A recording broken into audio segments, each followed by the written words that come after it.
The Cardinals are coming, tra-la, tra-la. Good morning, everyone, and welcome to the opening drive on 101 ESPN in St. Louis, where it's 7 o'clock. Your time check brought to you by Clarkson Jewelers, an officially licensed Rolex jeweler. Brooke Grimsley, Danny Mack, Matthew Rocchio, Randy Carricker. Happy Friday Eve. Guys, how about our Redbirds last night pulling out a dramatic victory over the Padres to really position themselves very well for a September run? Where are they at right now, Randy? They're 7 games back in the wild card race, Brooke, but still. Well, we can still be excited about last night. We've been 10.5 back. Yeah, we can still be excited about what happened last night. Yeah. That was very exciting to see Nolan Arenado with the walk-off winner. It was just Mr. 7 days. August. He is. It was just 7 days ago that he hit that walk-off grand slam. So you do like to see that aspect, but then the reality hits of what you just mentioned, where we are right now in the playoff race. Yeah. It's a win. It is. Have you guys reached the point, by the way, this is with all due respect to our good friend Kyle Gibson and Sonny Gray and Lance Lynn, who's coming back. For me, win day for the Cardinals is Andre Pallante. I 100%. feel better about the Cardinals winning with Pallante than any other starting pitcher. I thought he would be out of the game early. He was all over the place and couldn't locate, which is at times what happens with him. He was 1 out away from a quality start. Yeah. I thought they may keep him in I can't remember who was coming up. I thought they may keep him in for one more batter, but they didn't. He was 1 out away from a quality start. And as you advance the story, to me, he's in the rotation next year. He's got to be one of the 5 in the rotation for next year and a cost-controlled asset that they have coming back. Well, when you expand that a little bit, not only is it Pallante, but Gray is under contract, Matz is under contract, Michaelis is under contract, Fetty is under contract, and Pallante. Heading into spring training, there's your starting 5 next year. Dan, I think you're right. Right now, when I look at games, I mean, I know that we heard Kyle Gibson yesterday. They're just focused on the here and now and trying to focus on getting to the playoffs. But we know the reality of the situation, and it is what it is. I'm with you. I'm just looking ahead to little wins along the way that I'm looking forward to for building for next season. I think that Wynn and Scott, another one, the way that they were able to set the table up for Nolan Arenado in that situation in the 9th inning, those are the things that I'm looking for because I'm looking towards next year and building up on that. So you have to have, I've been saying this, a realistic view, if you're the organization, of when you're truly out of it. You can't say in August when you're 7.5 or 7 out in the wild card, you can't say I'm out of it. You can't. Yeah. You still have to play it out. But at what point do you say... What would your fans think? Exactly. I mean, you got to try to... I mean, I know you're being sarcastic, but you try to play them out. Yeah. I mean, you have to. So if you get to the middle of September and you're 7 out... Well, then you're pretty realistic and maybe showing some spot starts with some of the younger guys. The reason that players make major league sports, in any sport, is because they are inherently pretty competitive people. And you don't want to, and I don't think the Cardinals, by the way, are in a position to be able to tell anybody, yeah, we're going to play X player, young player, at the expense of Y veteran player. I think the only move you'd have there would be Goldschmidt, which might make you more competitive. This isn't like 1990 when Pendleton and McGee and Coleman and Ken Daly were still competitive players. You don't have competitive players to sit. Every player that you have, pretty much, you want to have grow. I think right now what the Cardinals have is a group of guys that you want to see play in September and see if they get better and show you something for next year. So what does it mean to Goldschmidt's playing time, Tommy Pham's playing time? Mm-hmm. Do you want to see Luken Baker a little bit more? Do you want to see Burleson at first base, how he handles it defensively? I think these are questions that are legitimate moving forward for the team, for sure. And Michael Ciani isn't far behind, so what happens when he returns? Victor Scott II has looked great defensively, and also the changes he's made offensively. I think that that's something of note. I'm ready to see more of the younger players. I know that we keep talking about that, but I want to see these younger guys too, so that you know what you have going into next year. Is there anybody, Brooke, though, that you like? Pham is not. He's not a Cardinal. He's a good guy, a great guy to have on the team. It doesn't make any difference really if he sits. So, are you worried about anybody sitting? Because for me, no. If I go into September, and I do want to see multiple players get opportunities, but if Ciani is back, if I've got Newtbar and Siani / Scott in center, and I would like to see more. I would like to see Jordan Walker, although I don't think that's going to happen. So you've got Burleson, or you could play both Siani and Scott and move Burleson in. See, I think that's where they go with that. Yeah, and so I don't think there's really a situation where there's a controversial veteran to sit. No. Right? I don't think so whatsoever. I guess if there is a controversy, just to look at it from the other side, and it's not, I really don't think it is Goldschmidt. Yeah, that's the only one. That's the only one, because you're going to play Arenado at third base, maybe spot him a little bit more in the final month just to give him a breather, I guess. And this is what I'm saying, you're out of it, because a lot of times they sit veterans. Would you put Brendan Donovan over there? If Gorman comes back up, let him have a time and a run at second base, which I'm not sure he comes back up. But these are just some of the scenarios that they'd be faced with, at least in the final month of this regular season. By the way, I would have Nolan Gorman getting a first baseman's mitt ready.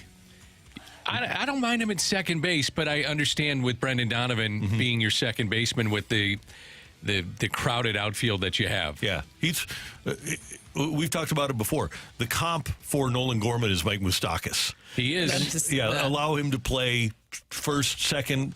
Let him go back and play some third, too, just so that'll increase his value in Major League Baseball. Moustakas benefited from the shift. And if you watch the play from Arenado last night, it looked like being back in the shift. Yeah. That diving play to his left, that was awesome. That was one of his best plays of the year, which it looked like an infield shift, and he was at shortstop, range to his left, made the play.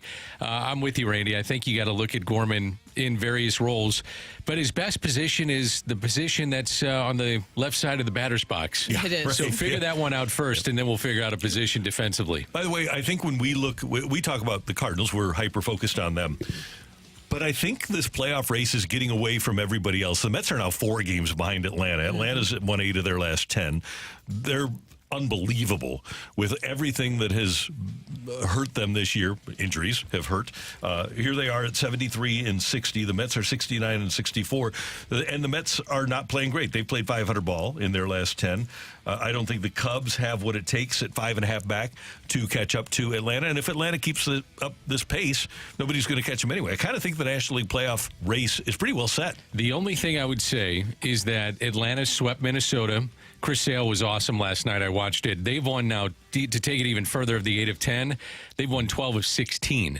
So they're just 5 games out behind the Phillies, and they travel to Philly for a 4-game series. So that probably is your National League East division right there. Now, they could split, and you have 5 games going into September, but if one team would sweep or take 3 or 4, then all of a sudden the race is either over or you got a race between Atlanta and Philadelphia, which does make it fun. It has been really clear. And even in the division, I know that we're focusing on the wild card race, but even in the division, you have the Cubs. They've been really hot. I don't know if you guys have paid attention to what they've been able to do, but they've really kicked things up a notch too. So I think the answer is really clear right now for the Cardinals and how the playoffs aren't going to happen for them. Is there any other player, going back to just some of the players getting opportunities, is there any other player that you guys would like to see that you haven't seen yet this season? Ivan Herrera. Haven't seen enough of him behind the plate. Now, you're asking who I haven't seen throughout the year. I don't know about that, but I do know that I'd like to see him more behind the plate and see if he can make the adjustment, or if it's the pitching staff that wasn't holding runners on. Were they not quick enough to the plate?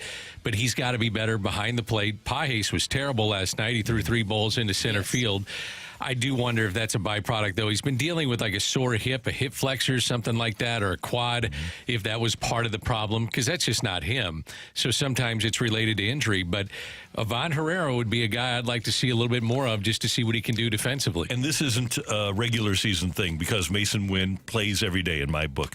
But you always have to be concerned about Mason Wynn going down for a month next year, and they don't have anybody to step in if he's not available to them. So whether that's a cheap free agent next year or whether it's somebody like Brendan Donovan, they need to figure out what's going to happen on the backup middle infield. I think that's what you do. You go out. I mean, Fermin is probably not the answer. So you go out and find a cheaper alternative. And you can find those guys that are basically defense first, and then you live with the offense. So usually in spring training, you can figure that out, or in the offseason. Yeah, and they just had to be more, I don't know what they were thinking last offseason. The morning that they signed Crawford, Nick Ahmed signed a minor league deal with the Giants, and he was there for half the season. He's with the Dodgers now, and he's going to play for a team in the playoffs.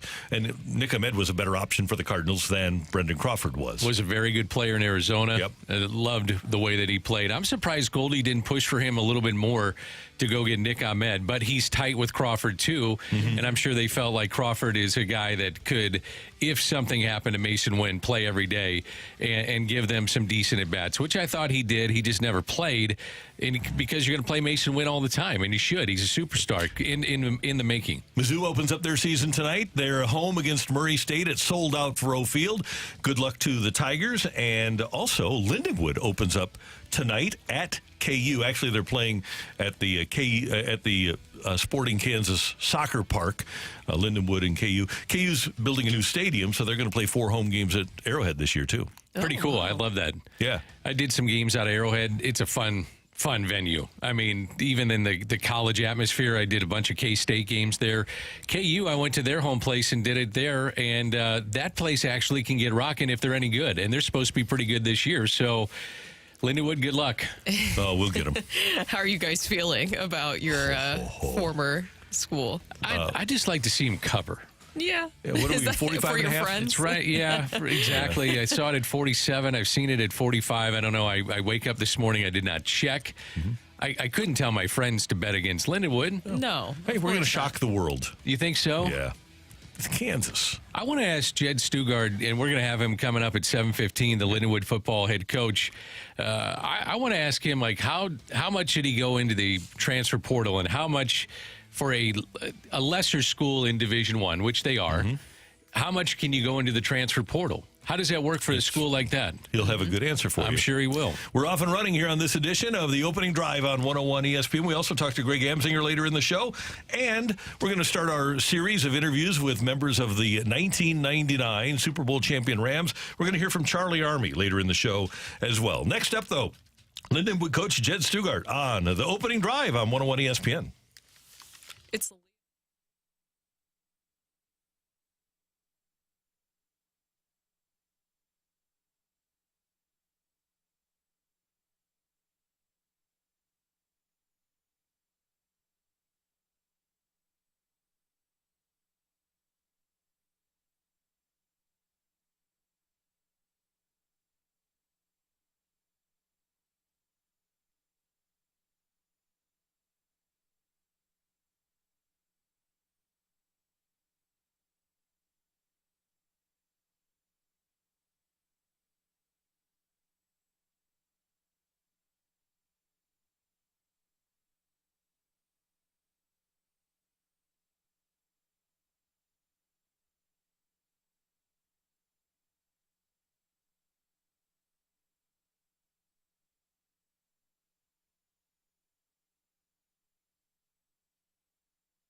Second down and goal from the 4. Messi again the back. The quarterback on a cutback. And a touchdown. Chase for Cade. And Nichols will come into Kansas and get an FBS victory over the Jayhawks out of the Big 12. That was 6 years ago, September 1st, 2018. Nicholls State going into KU and beating the Jayhawks. Tonight, Lindenwood opens their 2024 campaign. The Division I Lions are at Children's Mercy Park in Kansas against the University of Kansas. And joining Brooke and Danny Mack and Randy right now, the head coach of the Lindenwood Lions, Jed Stugart. Coach, good morning. How you doing? Hey, good morning, y'all. It's good to be on with you. It's great to have you with us. Okay, how much, because it has happened, how much hope do you give your team? How do you approach a game like this, especially when it has happened before?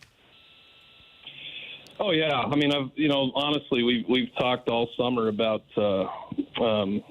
preparing for this stage, preparing for this moment. I mean, I think we've we've shown we even showed the clips and the highlights of the Appalachian State Michigan game.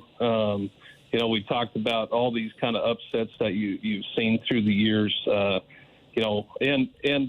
lot of that is just to what's the common theme? And I think the common theme was people just prepared and they had confidence and they went in and they believed. And we took all summer to talk about, why not us? Why not think of this moment? And it all comes down to, one play at a time. I think that's how we prepped our guys coming into a big game like this is all we can control is the next play, and just play the next play the best to your ability and kind of let the chips fall where they may.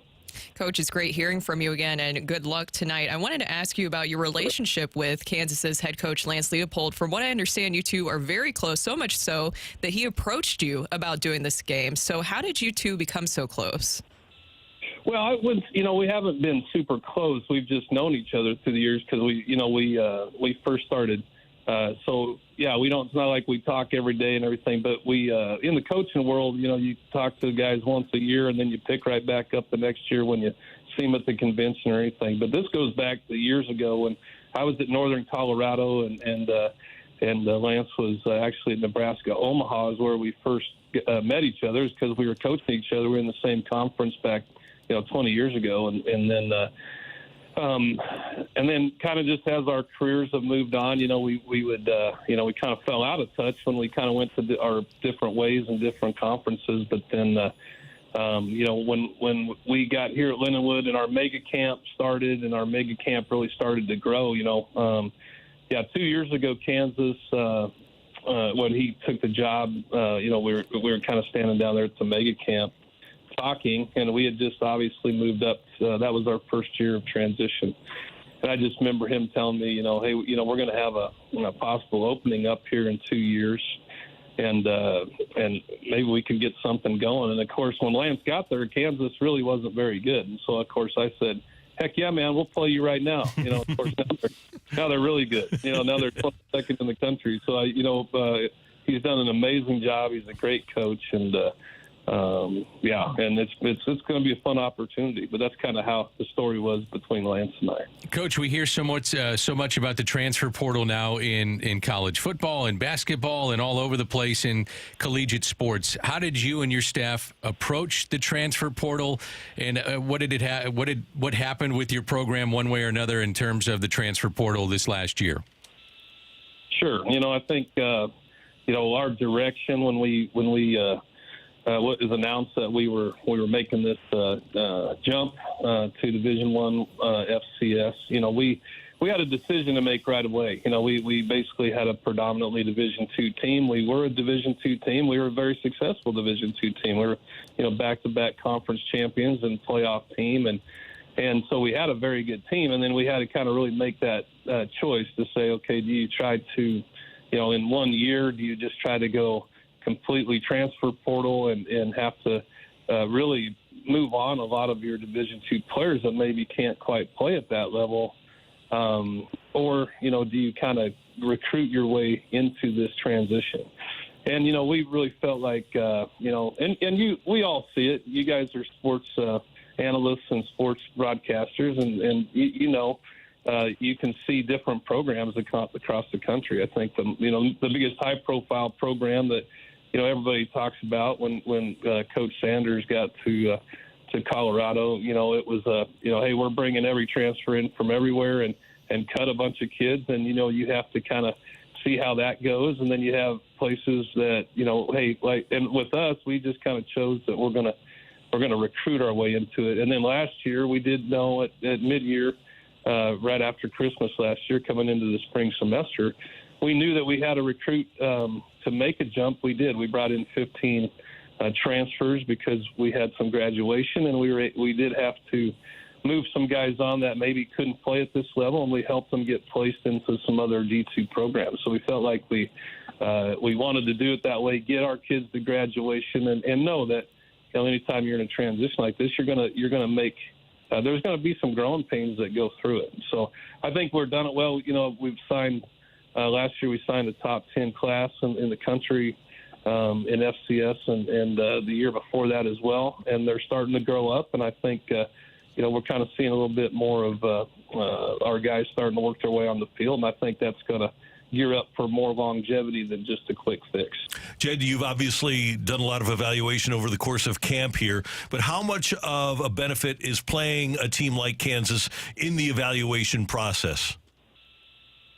Yeah, I think it's great for a lot of reasons. I mean, number one, you want to see a lot of our players have not played on a stage like this. I mean, it's we're not obviously we're not in Kansas's stadium. I mean, it is still 22,000 people in the soccer stadium over there here in Kansas City, and but still, there's a lot of new. There's a lot of new for players, and a lot of new for some of our coaches.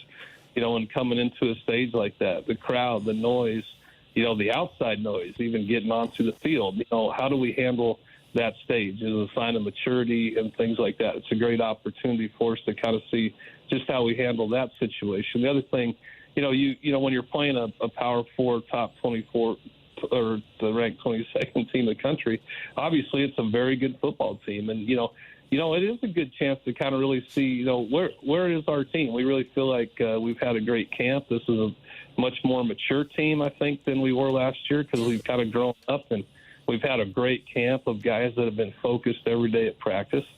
So obviously, yeah, we want to kind of see how do we handle a team like this? Where are we at? I think it's my responsibility as head coach to prepare these guys with the mindset that we go in and we don't want a moral victory. We don't want to say, hey, just give it your best shot. We want to go play to win. That's our mindset. And if we can play, one play at a time, and then you lay that vision out, that direction, and now you got to sit back and kind of see how your kids react to that, because then you got to learn from the things that happen, whether in victory and defeat, and you're going to turn around and have another game, and next Saturday, and we got to see what we got to improve on or what we got to keep maximizing on. So a lot of great opportunities to learn tonight. The Lions, Lindenwood Lions, take on Kansas tonight. You can see the game on ESPN Plus. And as Coach mentioned, coming up next week, September 7th, tickets available for the Lions opener against Central Arkansas. Coach, thanks so much for the time. Good luck tonight. We'll be tuned in, and go Lions. Hey, thanks. Y'all have a great weekend, and I will talk to you next week. You bet. Thank you, sir. Take care. That is the head coach at Lindenwood, Jed Stugart. He's doing a great job. That's not an easy transition to make when you're going from and they are FBS, but when you're going from D2 to D1, and they made the switch also from NAIA to D2. Yeah. That's a jump, and then they moved to D1, and it was immediate. So they decided in March, the NCAA allowed them to go to D1. So they're playing a D1 schedule, but he had recruited D2 players. And so you're trying to coach up a D2 team basically against Division I opponents. That was pretty tough. And now this is year 3, and they'll make progress. They'll be a little bit better, and they'll get incrementally better over the years. And I like the fact that he's keeping his own kids. Yeah. I'd be curious. One of the things I wanted to ask him is to get fans locally involved in the program, how many St. Louis kids are on his roster or metro area kids? I'm assuming he's trying to use this area as much as he can. But you have Mizzou, you got Illinois, you got other teams that come in and pluck the best players. But what's left for them to go and say, I want to be a Division I player at Lindenwood? There's a lot of good players in our area, and a lot of the transfers are kids that don't make it at Mizzou or Illinois but want to come play close to home, play Division I ball. And heck, you can, if you play at Lindenwood, you can play in the NFL. D.D. Dorsey proved that. Pierre Desir proved that. Brian Schafering has proven that. They've had multiple players play in the NFL. If you can play, the NFL is going to find you. Yeah, I mean, I'm just imagining what you guys were saying about him going from D2 to D1. He had a lot of those players transfer over, but also navigating this new world of college football with the transfer portal, as you asked him about, Dan, at NIL, all the different kind of stuff that factors into it that head coaches have to deal with now. Randy, you may know the question. I always put you on the spot. You don't mind me putting you on the spot? Not at all. Okay. Is this about Lindenwood football? Yeah. Okay. How much are they in the NIL? They are not as heavily as they will be, but that's a part of the sport. And there are kids that are getting paid, and they aren't getting paid $100,000, but they're getting paid at Lindenwood, and the support has been very good from the sports boosters. Man. Even Lindenwood, where was this like 30 years ago for me when I was just a bad baseball player? I could have figured out some kind of. I could have figured out like a chip or something. Yeah. Well, they still had NIL. It was just not, what they call it now. Not there it wasn't. I can tell you that. You were trailblazing, Dan. I was work studying too. Yeah. I was like, sweeping floors and cleaning bathrooms to go play baseball. Coming up, speaking of Lindenwood, our buddy Greg Amsinger of MLB Network is next on 101 ESPN.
This is Rocky with your Sports Center update, driven by Johnny Londoff Chevrolet and Johnny Londoff Autoplex.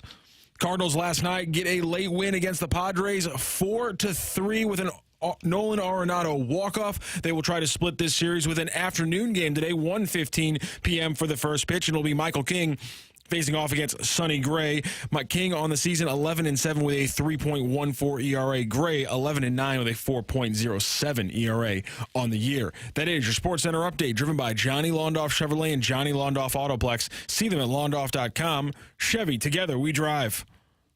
Are you kidding me?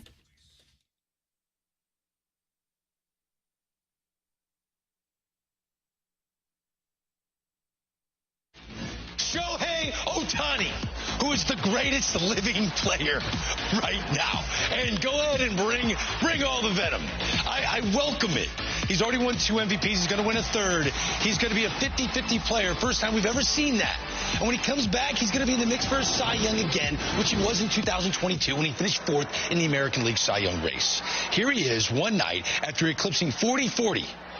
Shohei Ohtani, so quickly to 40-40, 40 homers, 40 stolen bases, and did he just hit another one? The greatest living player just hit a 2-run bomb live. You never cease to amaze me. Unbelievable. Really, you must have a horseshoe. He's just as good as it gets. He's Greg Amsinger from St. Louis, from the Lindenwood University, lead anchor for MLB Network and MLB Tonight, and obviously he's prescient, and he joins us now on 101 ESPN. Good morning, sir. How you doing? I'm doing great. You know, my favorite part of that clip is the low-voiced Albert Pujols going, unbelievable. How do you have Albert number 5? Hold on. You have Albert number 5 on your list. I was about to say, Dan, thank you. Yeah, I didn't know how to take it because he didn't know where he was going to pop up on my list. And I had him number 5, and I made sure that they put his, single shot behind me so I could turn around and just look at him and apologize that he was only number 5. But, yeah, I love you, Albert. You're the best. And I was telling him that on live TV. But, it's a hard list. If everyone had to sit down and do this for homework, come up with the 9 greatest living players, I think all of us would have a different list. It's not like an easy thing to do. But I was proud of my list. I thought it was a good list. It was fair. And only Johnny Bench, Mike Schmidt, Ken Griffey Jr., and Shohei Ohtani were ranked ahead of Albert Pujols. That's pretty good company. I think I would take that. I mean, Dan doesn't sound like he likes it. I'm not a big fan of your list on just the top 5, but that's what makes this fun. I'd have to move Albert up. Maybe because I saw him every single night and I'm biased, but I'd put Albert up. I don't see a Miguel Cabrera maybe on there. There's some other guys I'd look at, but that's what makes these lists fun. Yeah, that's the whole point of it, right? Is to get people thinking about it. I had to go with the best catcher of all time in Johnny Bench, who is the centerpiece of one of the great dynasties of all time in the Big Red Machine. And he did everything behind the plate. Great arm, leader of the staff, caught all the time. Back when no one was worried about how much wear and tear there was for catchers. And he was the best home run hitter on the team. And then the best third baseman in baseball. I mean, Mike Schmidt's the greatest third baseman of all time. So I had to acknowledge those players, even though Albert did what we'll never see again, which is your first 10 seasons, 300, 30 or more, 100 or more RBIs for 10 years in a row. And that 11th year, he had 299 with 99 RBIs. You'll never see a player start their career like that ever again. Greg, you have a huge panel of screens in front of you, and you have Ballpark Cam. And I need to know this, from an emotional perspective, when you see all of these empty seats at Busch Stadium, what are you thinking? How are you reacting? It kind of makes me mad. I'm not even kidding you. It kind of makes me mad because when I was a kid growing up, when Bernard Gilkey, Ray Langford, and Brian Jordan were young outfielders and the Cardinals were losing a ton, there were at least 30,000 fans in the seats every night. I was going as many times as possible with my mom and dad. And to watch this product get no support at all, and here they are hovering around 500. I mean, I hate saying it, but I heard what Don Orsillo and Mudcat Grant said during the Padres broadcast. the other night when they were in St. Louis, and I kind of agree. This is not the St. Louis that I'm used to seeing. And when I talk to my friends who are quote-unquote loyal Cardinal fans, they're kind of angry. They're like, this isn't the product I want to support. You know, I'm a paying customer. I pay for these guys' salaries, which is the most. When a fan says that to me, it drives me absolutely crazy. Like, now, you wouldn't really feel what it feels like to pay Paul Goldschmidt's salary. We can do this as a demo on live TV over the course of a year. We'll garnish your wages, and you will pay Paul Goldschmidt's salary so you can actually say that to me. Drives me crazy. Drives me crazy. But anyway. I listen, I try to have patience, and there's so much vitriol right now. I don't get it. We are the best fans in baseball. We are. But right now, it's a bad performance. It looks like Cardinal fans are in an 0 for 12 slump right now. They can dig themselves out of it. There's still a month left. But right now, Cardinal fans, you're not hitting above 200, and that is a very sad thing to say. Yeah, it really is, Greg, especially with people when you're just talking about this and just hearing from even other announcers like the Padres. I'm sure that you heard the Padres announcers talking about how they've never seen so many empty seats inside of Busch Stadium. So it's really disappointing. If you're the Cardinals, of course, they're taking notice of this. But what changes can they make this offseason that could bring people back into the ballpark? Look, I think you're going to see a style of play switch. And what I mean by that is committing to young players that can do multiple things. This team has felt for a while that it's stand around and wait for a homer type of baseball. And that works when you have guys hitting 30 or more home runs up and down the lineup. It doesn't work when you have a lineup like this. So stand around and wait for a homer has bored the opposition and has bored the loyal fan base to tears. And it doesn't look like something people want to pay money to go see in person. They'll just watch it on television. And I understand that, but it's still a 500 team.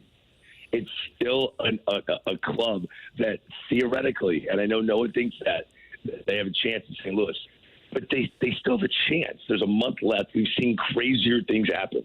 I don't know if you're too young to remember this and you're in your car right now listening, but just Google search 2011 and how that all went down for the St. Louis Cardinals. They were way further out of it than they are right now. And they came back, and it was an incredible comeback. But they were getting supported the entire season. There were people in the stands all year long. So the fact that this is not the Chicago White Sox, I understand. White Sox, terrible product, 70 games under 500. Don't go see them. It's a disgrace. I get it. But this is a 500 team for the most part. It makes no sense to me. It makes zero sense to me. They're a 5-game winning streak away from being one of the fun stories to talk about on MLB Network. That is ridiculous that you're not going to the game and supporting the Cardinals. So, look, I think next year you'll see a different style. You'll see more stolen bases, ball in play. Younger players are going to get a chance to play a lot. But right now, they got to go with what they have. And it's still going to be stand around, wait for a homer, and maybe Goldie and Arenado will run into one.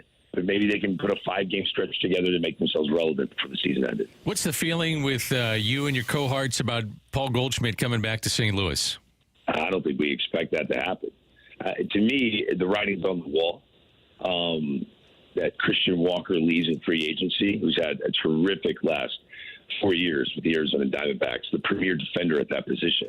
There's going to be just a laundry list of teams that need a first baseman, one being the New York Yankees.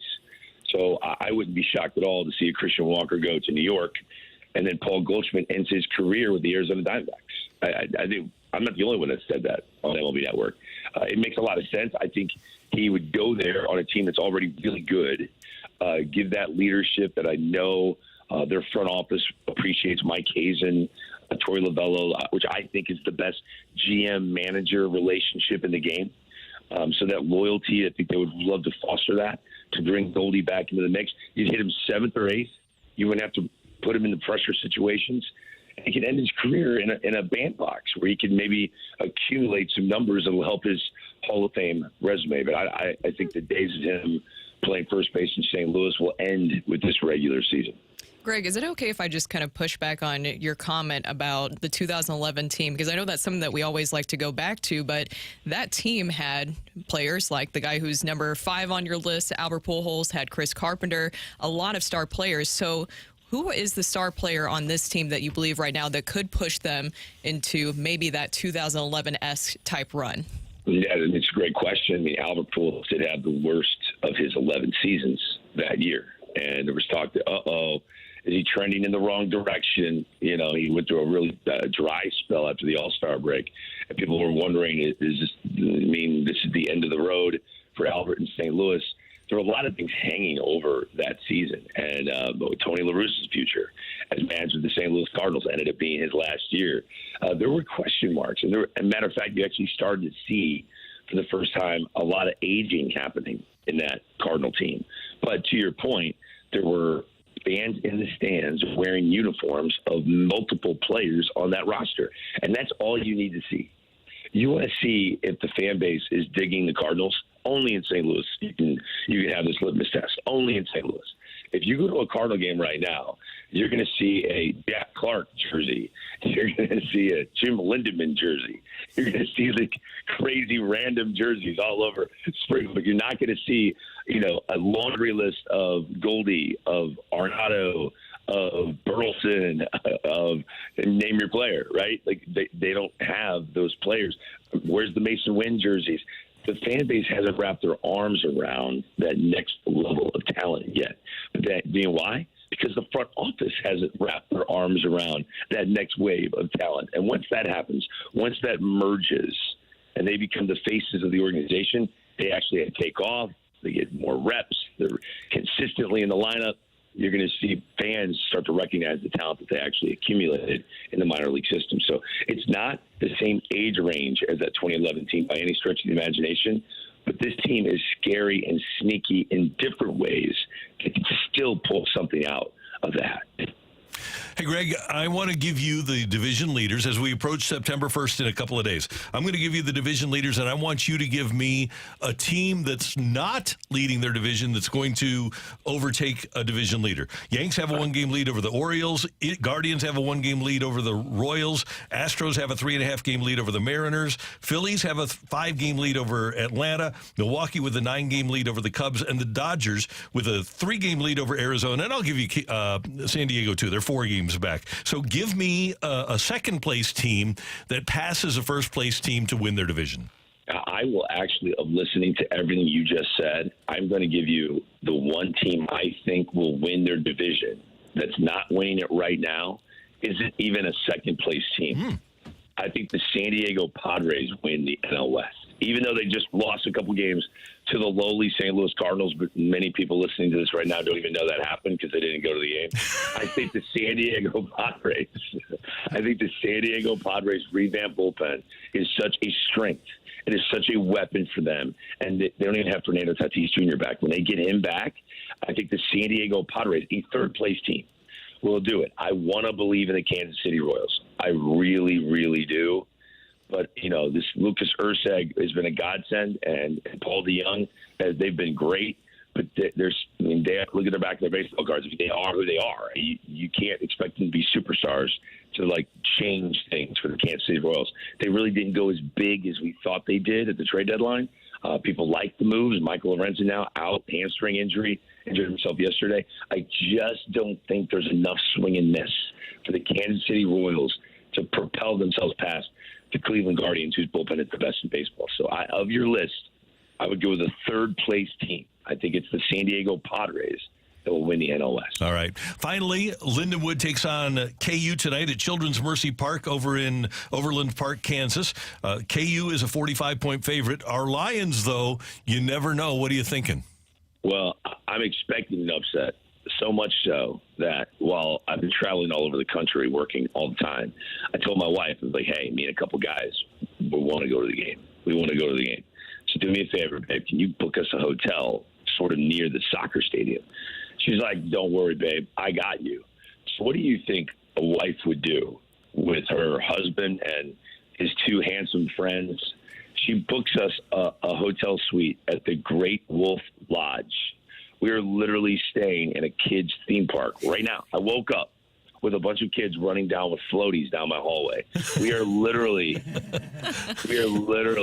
in a kid's theme park right now in Kansas City. and we will walk to the game with our heads hung low, only to come out of this victorious, because this is going to be a great afternoon, evening of football. I do think the Lindenwood Lions, all I ask for is one good quarter. Like, give me a very competitive first quarter, and I'm going to celebrate like we won the game. I'm going to celebrate like we won the game. I'll be super annoying, and I'm going to have all kinds of Kansas fans throwing stuff at me. I'm going to bring back all of my fandom back in the day when I was like 19, and I would go to Wrigley Field, and they would throw pens at me at Wrigley Field, and me and my friends. I can be, believe it or not, you played a clip that shows the little sprinkles of this. I can be very annoying when I need to. Have a great time. We'll be watching for you on TV. Yes, I'll be in the 6th row. 50-yard line, and I might have my shirt off. We'll see. We will see. You're the best. Have a great time, man. See you later. I take care. And enjoy your floaty, too, when you get out to that pool today. Yeah, we'll go for a dip. All right. See you later. Take it easy. Greg Amsinger, MLB Network, and Lindenwood grad. And he's in. He's at the Great Wolf Lodge going to the game. I'm surprised you're not heading to Kansas City. Well, I got work here. You come back. You make a trip. You can come back. You just don't get a lot of sleep. I mean, you're a Lindenwood guy, man. Yeah, you're a gamer. Yeah, I'll watch it on ESPN Plus. I'll be fine. All right, because I want to watch Mizzou too. I'm going to have it's a 2 TV night. Cardinals play in the afternoon, so I've got both Lindenwood and Mizzou on separate screens. So I want to watch them both. You have the perfect TV setup. I'm wearing, by the way, Lindenwood people. I'm wearing a Mizzou shirt today. I noticed. Tomorrow I'll be wearing my Lindenwood shirt after we have the helmet. Pull the upset. We do have the helmet right behind Brooke. Go Lions. Maybe you could wear it during the show today. Put on a helmet, talking to the mic. Okay, we can do that. All right, we'll make that happen. I'm sure you will. Coming up, we've got Take It or Leave It. Get your text into the Air Comfort Service text line, 314-399-9646, 314-399. Yo-ho! Take It or Leave It next on 101 ESPN.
Hey, it's Danny Mac for Stewart's American Mortgage on this Thursday morning. If you're someone who is looking to purchase a home or refi, if you're looking to consolidate that ugly credit card debt and you don't know exactly what direction to go to in any of these things, he's going to make it easy for you. It's Stewie from Stewart's American Mortgage. He's going to help you every step of the way. So if it's a new home you're looking to purchase, he's going to get you to the closing table fast. And you're saying, well, how fast? How about 10 days? He'll get you the best interest rate possible. And he also has the bagel loan that can help you out too. You always hear about the bagel loan. What is it? If you borrow $200,000 or more, there's no underwriting fees, no appraisal fees, no title fees, no lender fees, and no closing costs. Stewart is your guy. He makes it easy. Any questions on rates, the industry, the trends, give Stewart a call. Here's his personal cell phone. Write it down. Call him right now. 314-324-4440. He's on his cell phone right now. 314-324-4440. Or you can Google the Bagel Loan. NMLS number 226715.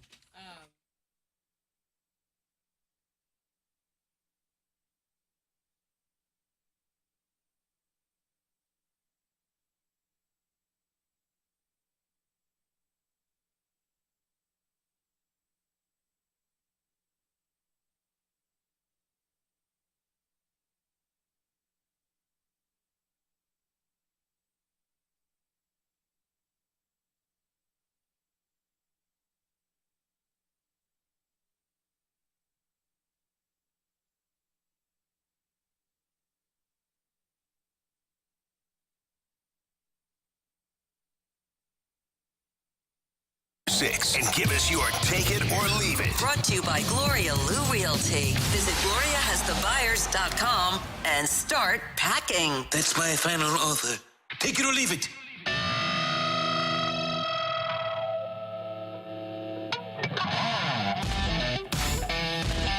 All right, guys, we got 2 college football games tonight. Lindenwood is a 45-point underdog to Kansas, and Mizzou is a 47.5-point favorite over Murray State. Take it or leave it. Both Lindenwood and Mizzou cover. Oh, man, that's a good one. You said what was the line for Mizzou again? 47.5. Leave it. I'm going to leave it, man. Those are so big, those lines. They never seem to work out. And it's the first game of a season. Mm-hmm. I always worry about that. You never know what you're going to see. I'm going with 54-10. Why not? There you go, and then you cover. And that makes me think, and that means you're... That's for Mizzou or that for the Mizzou game. Okay. I think 54-10, so that'd be a 44 split, so we're not covering there. And their over-under is 57.5, so you bet the under there, too. It's a lot of points, man. That is. A lot of points. What are your friends doing, Dan? How are they approaching this? They're going with Mizzou, and they're going with KU. Fair, Okay. but what about... That's not. Yeah. That's actually my true friends. Yes. What would I look at? I think Mizzou covers. Hate to say it, I think KU covers. Yeah. I don't think either of them win by 45 or 47. I think Murray State covers, and I think Lindenwood covers. I'm sorry. That's where I was going. I went Murray State and Lindenwood to cover. Yeah. I'm sorry. Okay, I went the other way. I was thinking about my friends that went the other way. Two very different opinions. Getting all confused here. Yeah. All right. So I don't know if you've seen, but the saga is continuing with Brandon Ayuk and the 49ers, and I don't think it will ever come to an end. Take it or leave it. He will not be with San Francisco this year. I'm going to leave that. I'm going to take it. I'm going to say that ultimately he forces his way out of there and they have to trade him. I think they're going to find a way before the opening kickoff to get him signed and get him in uniform. Obviously, not a lot of time to get ready, but I think they're going to wind up.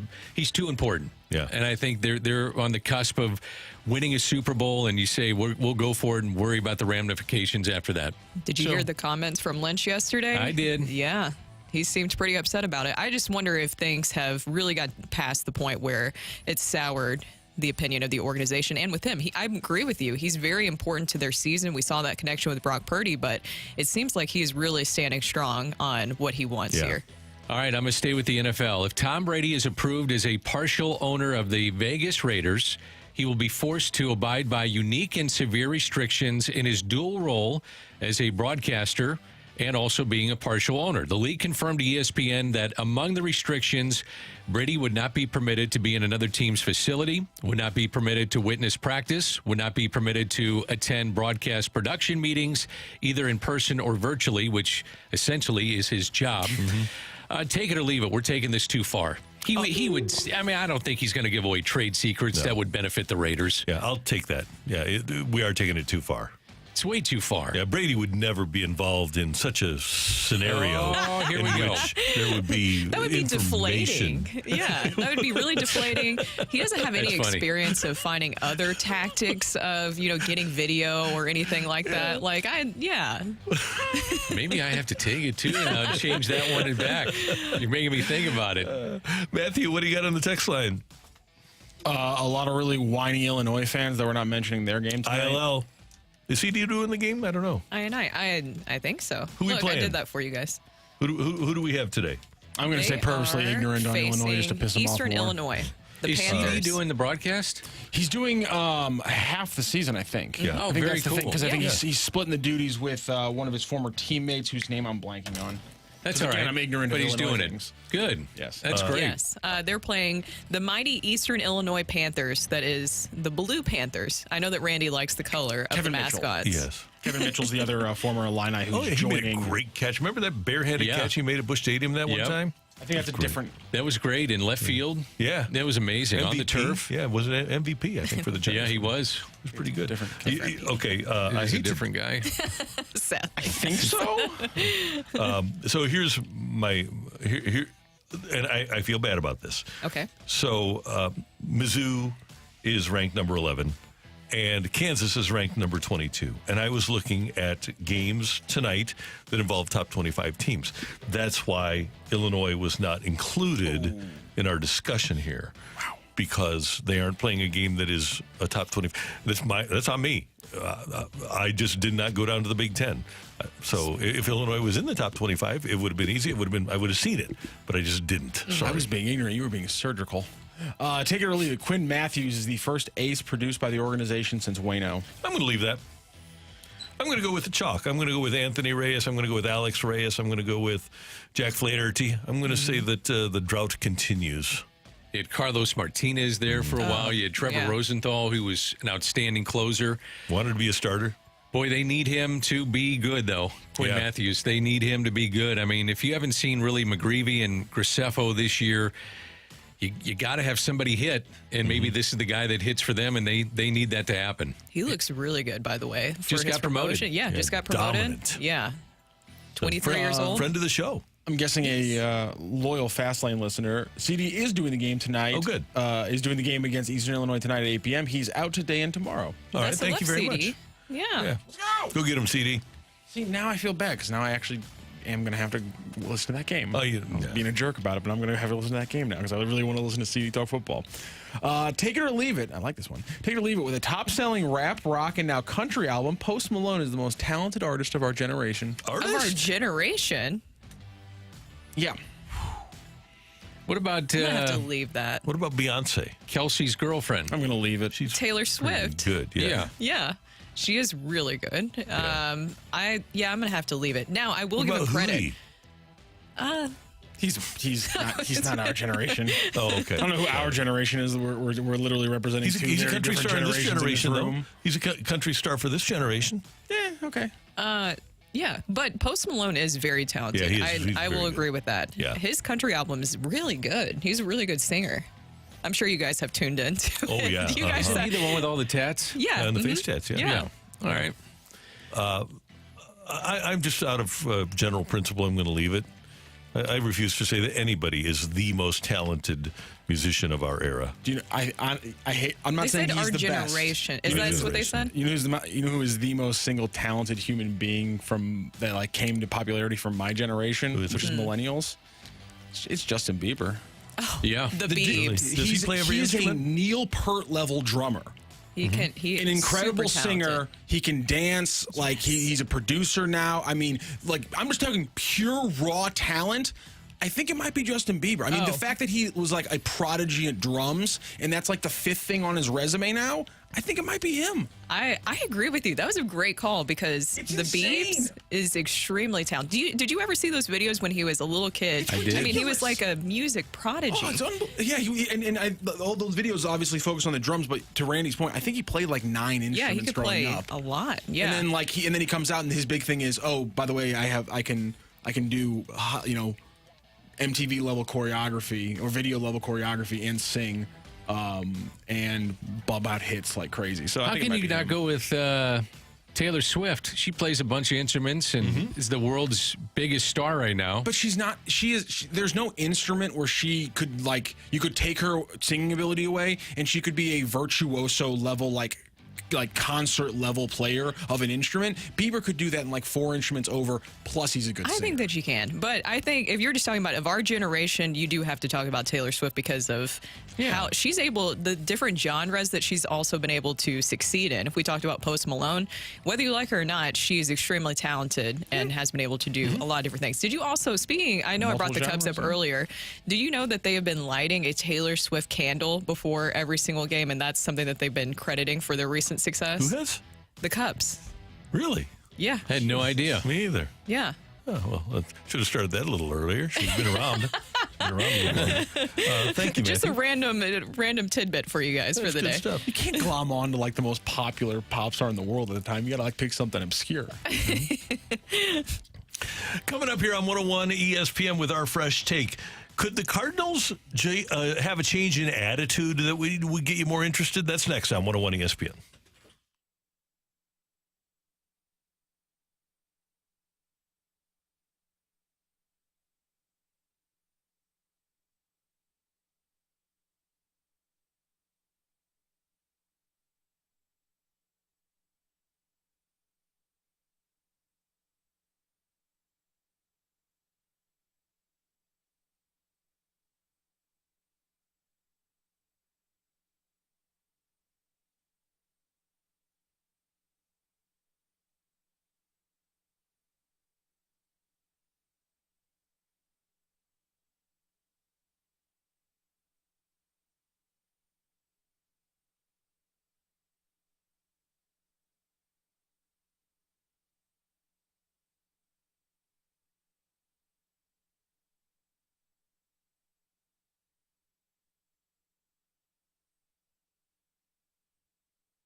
perspective on the day's top stories. It's the Opening Drive's Fresh Take.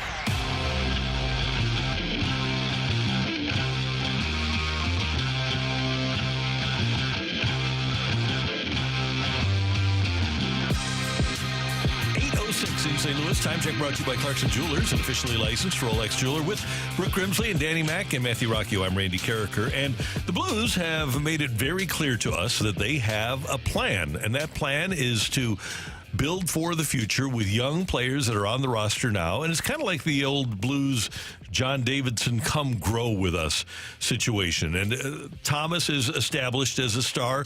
Kyrou is ascending. Now you add these two new players, Broberg and Holloway, and you're going to have people like Zach Dean and Zachary Bolduc, and ultimately you'll have Snuggerud making his way up. Perunovic may or may not be good, but you've got Matt Kessel. You've got a lot of good young players on the Blues that you're going to watch ascend, and they're very honest about their playoff chances. Last year, Tom Stillman sat in this room and said, we aren't going to be elite. And right before the season started, Doug Armstrong said, I hope that we can be in the middle of the pack in the conference. And they were, even though they didn't make the playoffs. Okay, so let's flip this over to the Cardinals.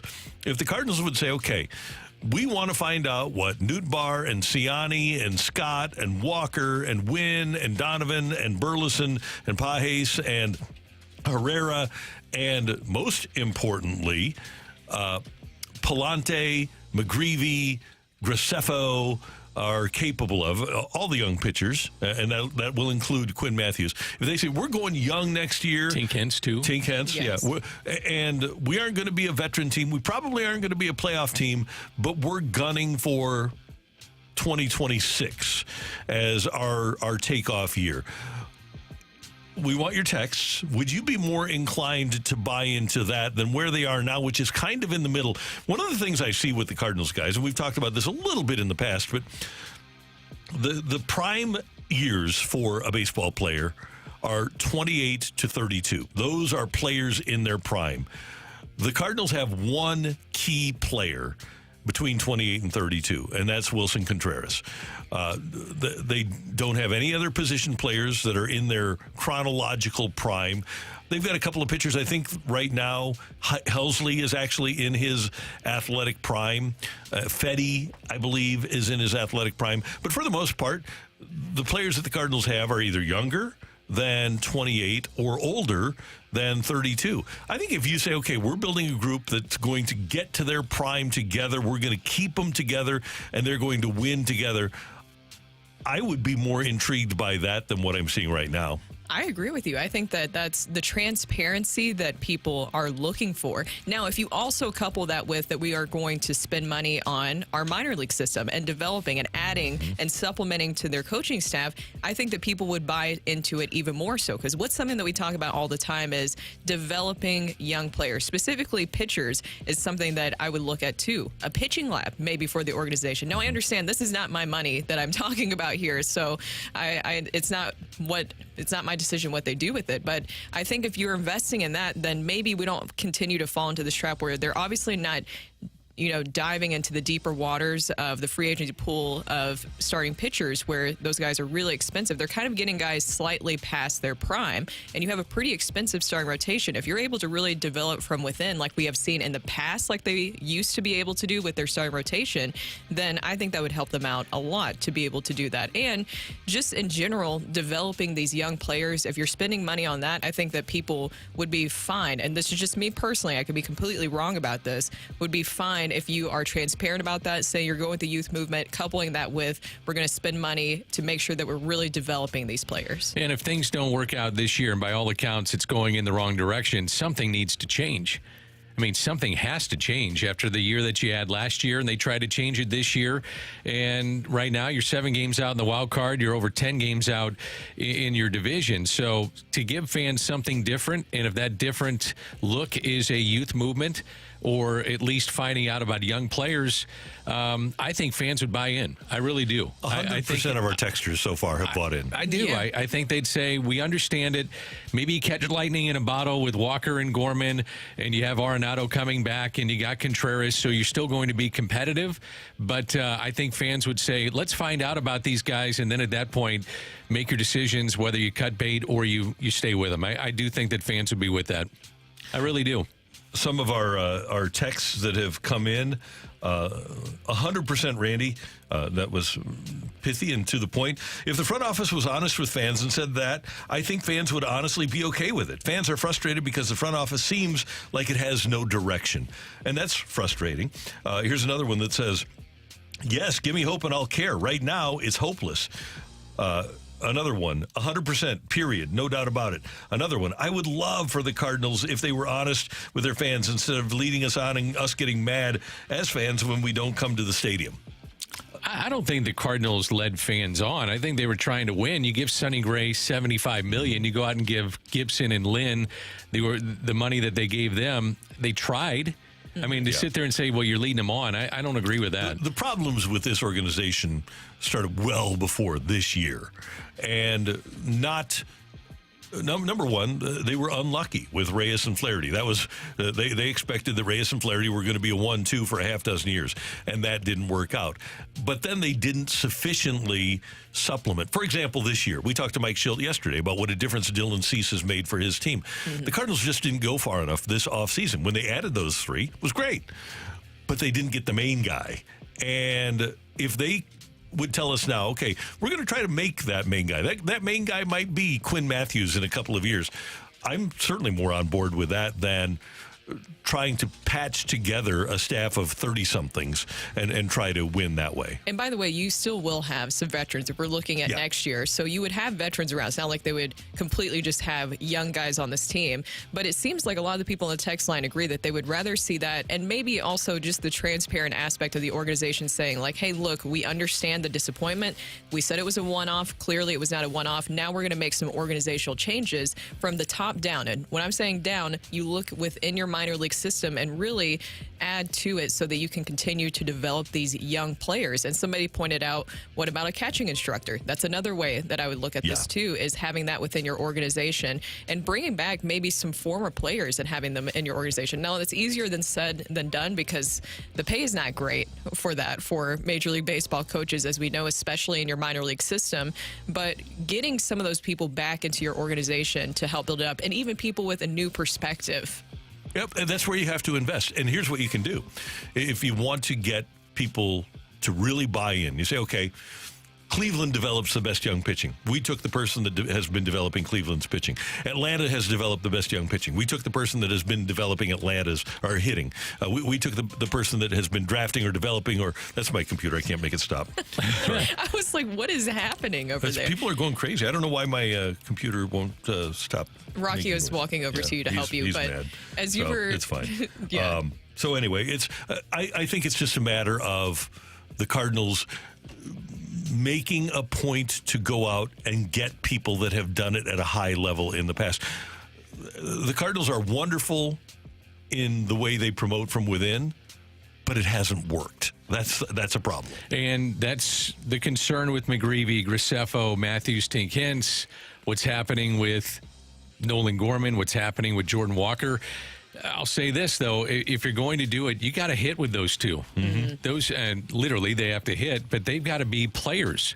And if not, it's going to be a really long season. If you hovered around 500 with young players and said there's hope, you always use that word, and there's hope, a lot of it for the next year, and then you supplement some free agents when you think that you're ready to make that move and go to another level, I think fans would be okay with it. I really do. I think that we want to see people. I saw somebody use the word reactive on the text line, and we're getting a lot of great texts in. But I think people want to see them be proactive rather than reactive. They were able to go out and get a lot of those guys because you needed to fill some of those holes. But being proactive means also acting on developing within your system and growing that. Is there, kind of putting you guys on the spot here, but is there a particular team or organization right now that you think would be a good comp for the Cardinals if they're looking at, okay, we're going with this youth movement, but we want to turn things around quickly? Atlanta. You get all your guys under contract for the long term. You properly identify young players. You get players that already have their money, so that when you ask them to hit the ball to the right side to move a runner over to third, they aren't thinking about their contract for next year. They're thinking about winning because they already have their contract. But though you have to properly identify those young players. Now, that hasn't worked all the time for Atlanta, but most of the time it has. And the other thing, too, is that trying to learn at the major league level is tough. So there's going to be some growing pains with these guys potentially next year. Like a Victor Scott is a great example. The Cardinals have brought him up, and you see growing pains with him. But has he improved? I think in a great way, and a lot from when we first saw him. Absolutely. Changed his swing a little bit.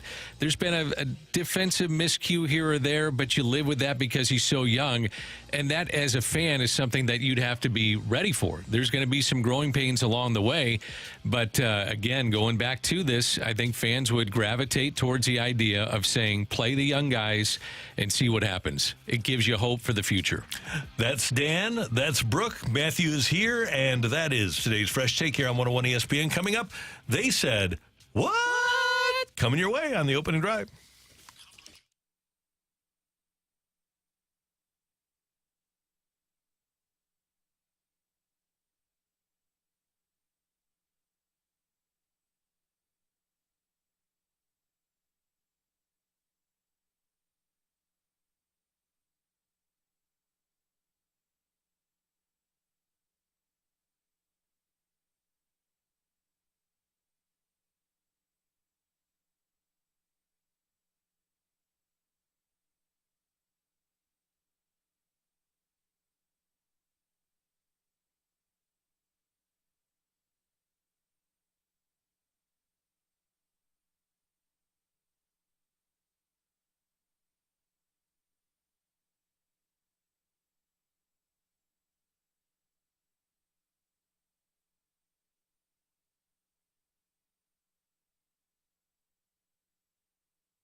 what? Bro, what are you talking about, man? What you talking about? What the hell are you talking about? What you talking about? Do you actually listen to yourself when you speak, or do you find you drift in and out? What you talking about? Bro, I'm out, man.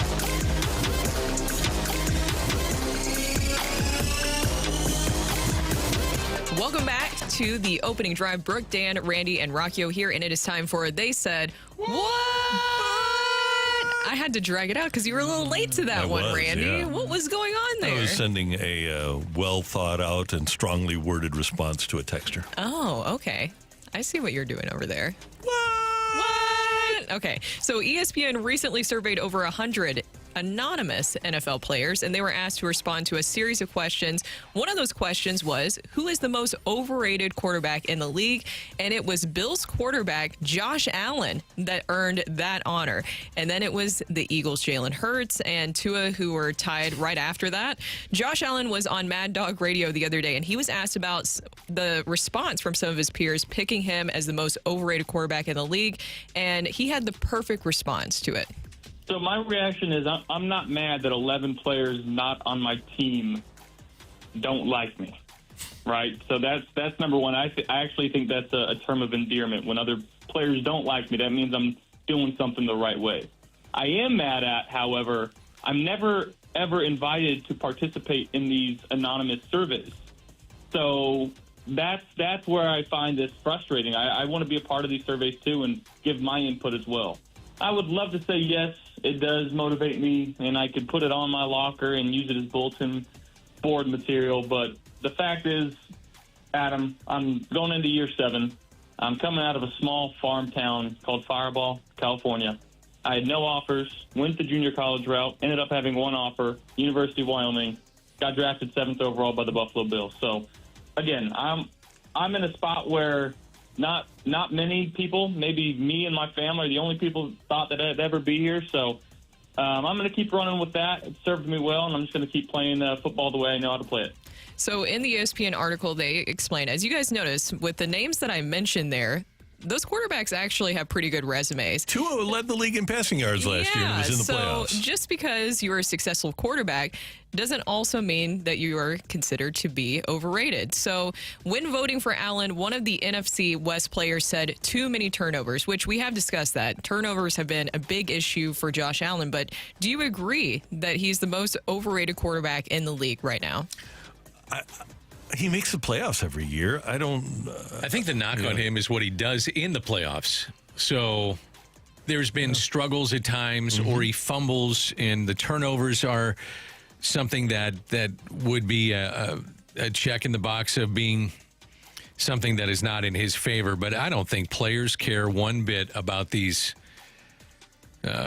votes that do or don't go their way. I don't think they care one bit. I don't. Why would you? Well, and like he said, that's a badge of honor. Yeah. That players think that he's overrated. I would think that overrated means that you are thought of as really good, but really aren't. That's where I was going to go next, is that you're held on a pretty high pedestal. And if you don't live up to expectations, then you're knocked down. And, I don't agree with it. I think he's still one of the top QBs in the league. I just think that he gets a knock because he turns the ball over probably a little bit too much. If I was a player and I was paying attention and I look at what teams are giving guys, what their perception of players is relative to what they are, I think Kirk Cousins is the most overrated guy. How about Trevor Lawrence? There's another one. That's a really good with that call. Big contract that he just received. We're getting a lot of texts in, and I want to clarify too, because somebody asked for just kind of the numbers on this. So when he was referring to 11, it was 11 votes for him, but he was still voted as the most overrated out of those votes. And then right after that, you had Jalen Hurts, you had Tua, you did have Justin Herbert and Trevor Lawrence on that list as well, who made the cut with votes from those anonymous peers. But who do you think is the most overrated? I'm going to go Cousins. It's a pretty good one. I'll go Trevor Lawrence, and part of it is what you just said, the money. Mm-hmm. So I would anticipate him having a better year this year, and he wasn't. When he stayed on the field last year, they were pretty good. Yeah, but he's got to stay on the field. Yep. And I'll tell you what, if I get a guy like Jalen Hurts that gets me to the Super Bowl a couple of years ago, and I was within an eyelash of winning the Super Bowl, or a guy like Tua leading the league in passing yards, or a guy like Josh Allen who gets me to the playoffs every year, give me an overrated quarterback. Yeah. Give me that guy that gets to the playoffs and has a chance. By the way, the turnovers for Josh Allen, since the start of the 2008 season, Allen's 102 turnovers led the NFL, and Jared Goff is second with 96, and then Baker Mayfield is third with 91. So he has had a lot of turnover issues, but he's also had to kind of be Superman, I feel like, a lot of the times, too, where everything relied on him. When Kurt Warner or Mark Bulger would throw an interception, they'd come back to the sideline, and Mike Martz would say, we're going to do the same thing next time. Yep. They were going for it. And that's one of the things that Josh Allen does. As a playmaker, he's going to take chances. I would much rather watch my quarterback take chances and wind up winning the game than dink, dunk, and I love Sam Bradford, but Sam Bradford averaged, something like 4 yards per attempt or something like that. I don't want that. I want to take my shots down the field. I'd say Deshaun Watson, too. Yes. Because of the contract. And they just restructured. How do you restructure a completely guaranteed contract? I don't know. I don't get that either. No idea. That contract will be looked at as one of the worst. Taking everything else aside, he has never been able to get back to the form that you were expecting to see him because of all of his different injury issues. But somebody else, we're getting some text in about some of the other ones.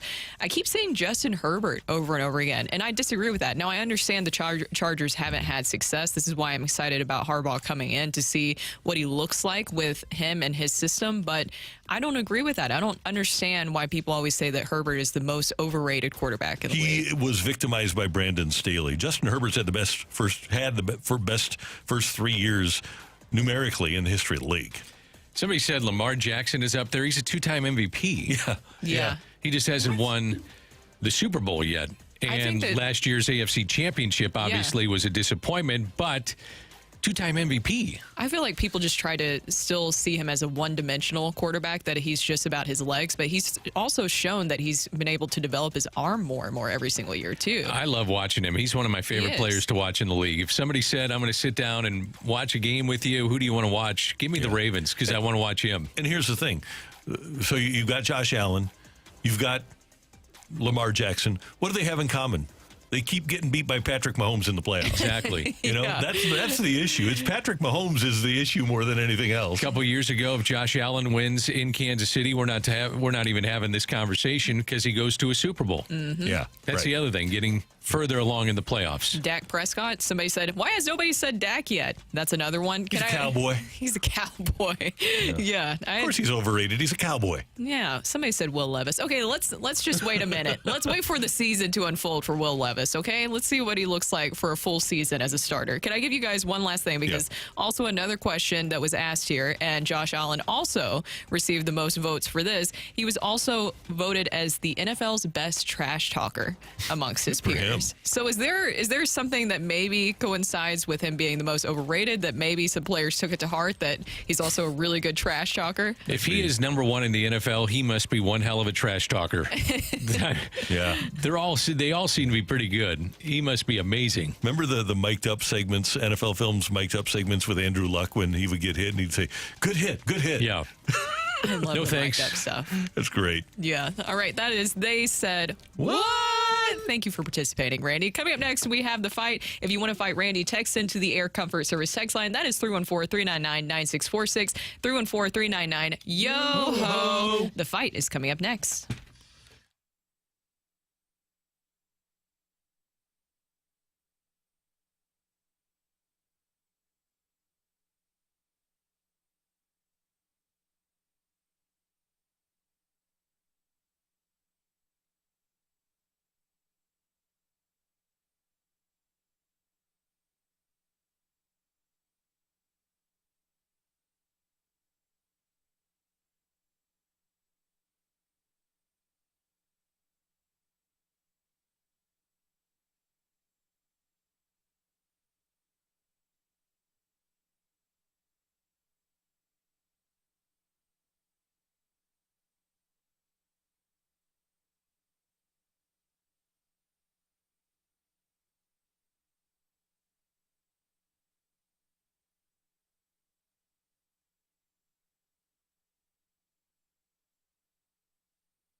This is Rocky with your Sports Center update, brought to you by Saliga Heating and Cooling. The Cardinals get a walk-off win over the Padres last night. Nolan Arenado walked it off in the bottom of the ninth. Andre Pallante got the start for the Cardinals. He went 5 2/3 innings pitched, allowed 8 hits, 2 earned runs, walked 2, and struck out 3. The Cardinals will look for the split against the Padres tonight, or today, I should say, with an afternoon first pitch, 1:15 p.m. It'll be a battle of the righties. Michael King for the Padres faces off against Sonny Gray. King on the season 11-7 with a 3.14 ERA.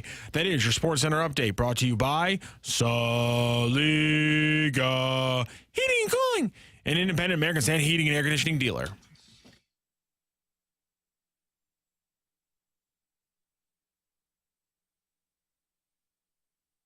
To the fight! In the red corner, Average Joe Listener. And in the blue corner, the undisputed king of morning drive. Please welcome Randy Carricker.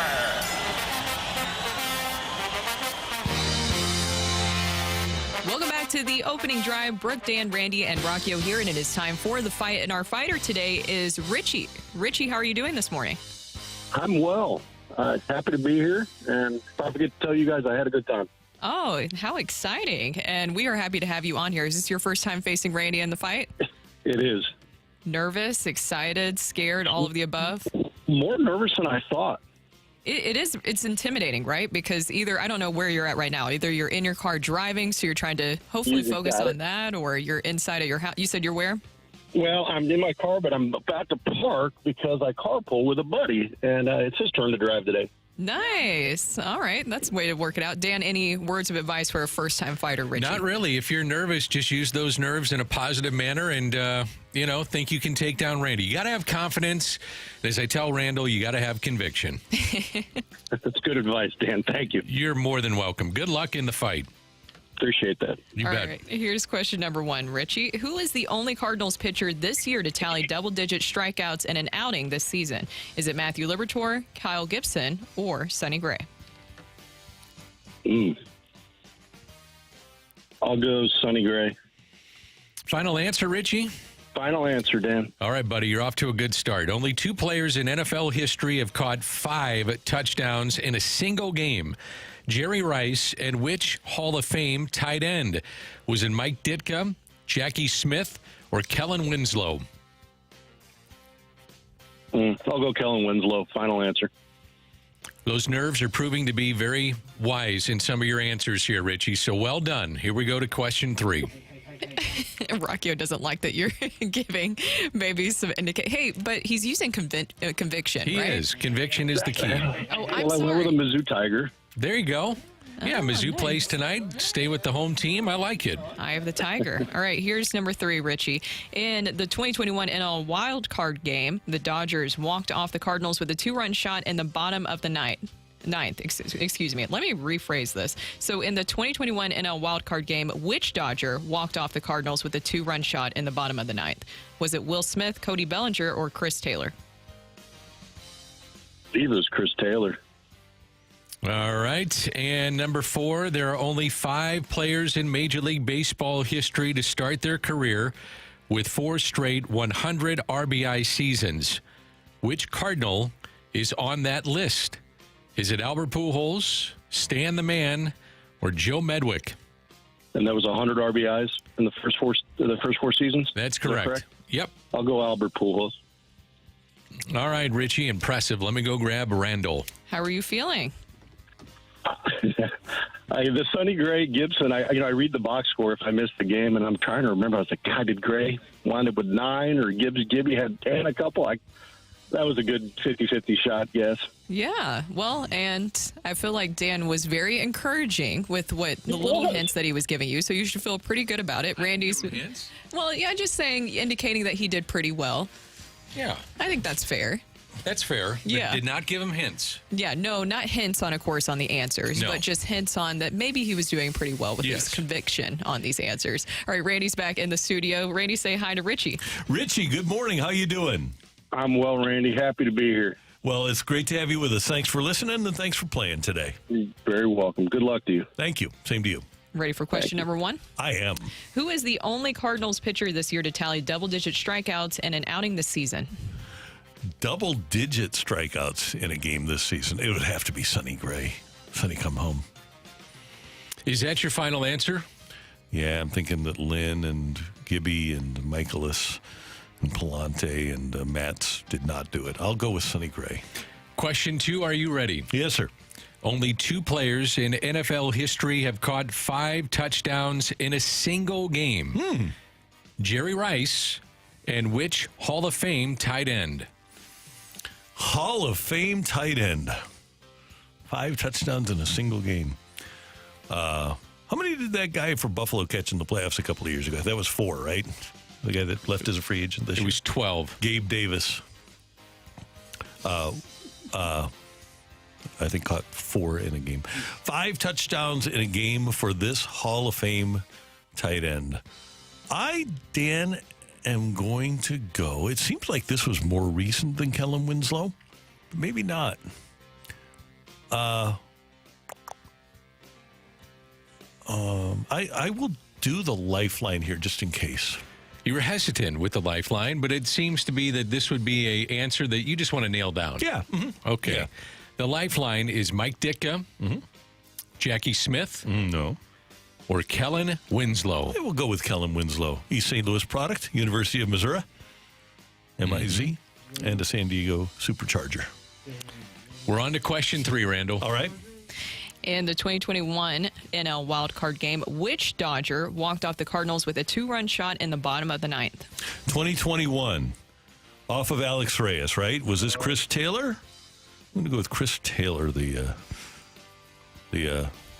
erstwhile left fielder for the Dodgers. Happy 30th birthday to Alex Reyes. Oh. I can't believe he's 30. I can't either. When does he pitch next? Oh, Randy. What? He's still trying? Are you ready for question 4? I'm ready. There are only 5 players in Major League Baseball history to start their career with 4 straight 100 RBI seasons. Which Cardinal is on that list? It's Albert Pujols. He had 100 of everything, right? 100 runs, 100 RBIs for like 10 years. He and I think Joe DiMaggio were the only 2 to do that for an extended period of time to start their careers. I will go with number 5, Albert Pujols. Well, we don't do this very often, but... Go crazy, folks! Go crazy! We have a tie because you both hit the jack. Got all 4 right. So I'm sorry, Richie. A very rare time where hitting the jack and getting all 4 right does not guarantee you a victory in the fight. So this is your first time fighting Randy. So we will go through the rules of the tiebreaker. I'm going to read out the question. When after Randy Carricker has a moment to write down his answer, we'll come to you, Richie. We'll get your answer audibly over the phone. Randy Carricker will then confirm his answer over the air, and then whoever is closest to the pin is walking away as the winner of this fight. Do you understand those rules, Richie? Yes, I understand. Randy, you have paper ready. Yeah, I do. I just got regular paper today. Right, it's not Lindenwood paper. Okay. I should have Lindenwood paper. All right. I've got some, but I don't want to offend all my KU fan friends. This is going to be a big number, but that means that I don't think I'm going to have to go to a second one here because I don't think you guys are going to be anywhere near close to the same numbers here. Thanks to his 24-year career, in addition to the all-time hits leader, Pete Rose also stands as the all-time leader in games played, plate appearances, and at-bats. Across those 24 careers, how many at-bats is that record that Pete Rose holds? So he holds the all-time record for at-bats in a career in Major League Baseball history. Across his 24 career, how many at-bats did Pete Rose have? Hold on. Can I do math here, please? Yes, go ahead. Thank you. Okay. Richie, Randy's going to do some math, so give him just a second here. 24. Let's see. Hold on. I'm thinking about it here. 42. Okay. There's a lot of gold on Pete Rose's page on Baseball Reference, except for the one in the top. Yep. Okay, we have a guess from Randy Carricker. He's shown everyone here in studio. Richie, what is your guess, sir?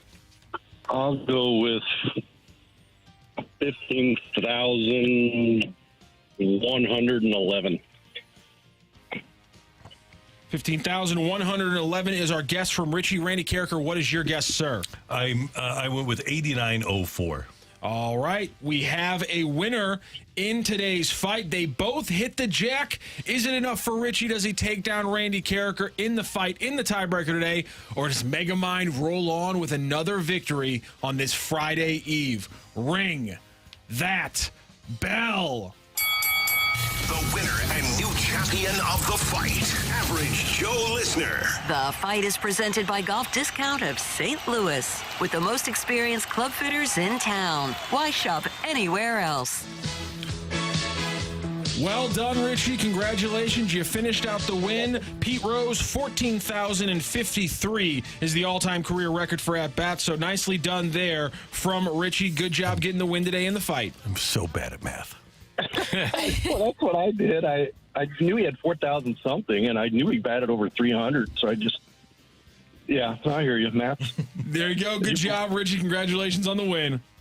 Thanks, guys. We'll talk to you tomorrow. And, of course, we'll go through the questions really quick. You heard all correct answers today. Only Cardinals pitcher to tally double-digit strikeouts in an outing this season. Sonny Gray's done it 3 times, 10, 10, and 12. Kyle Gibson got to 9, and Matthew Liberatore actually got to 8 in his start back in. It was either early July or late June. Only 2 players in NFL history have caught 5 touchdowns in a single game, Jerry Rice and Kellen Winslow. In that 2021 wild card game, it was, in fact, Chris Taylor who walked it off for the Dodgers against the now 30-year-old Alex Reyes. And there are only 5 players in MLB history to start their career with 4 straight 100 RBI seasons. Jose Abreu added his name to the list in 2017, but the Cardinal on that list is Albert Pujols, which, if you were listening to Greg Amsinger, you stealthily found out when he mentioned that Pujols started his season with 10 of those seasons. So a 4-4 tiebreaker, and then the winner in the tiebreaker for Richie. That is our fight. All right. Thank you, and a good fight, and we will see Richie back tomorrow. Coming up, 25 years ago, the St. Louis Rams went on an incredible run and won the Super Bowl, starting the greatest show on turf. And coming up, we're going to hear from the architect of the greatest show on turf, Charley Armey, as we start our series of interviews with Rams from that 1999 team. Charley is next on 101 ESPN.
25 years ago, greatness hit a new speed in St. Louis. Fires up the middle, a pass is caught to Isaac and he's gone. And the gateway to the West became The gateway to the best football team in the world. from the lowest lows Green went down hard and is not getting up. to the highest highs. Mike Jones made the tackle, and the Rams have won the Super Bowl. And every unbelievable moment in between.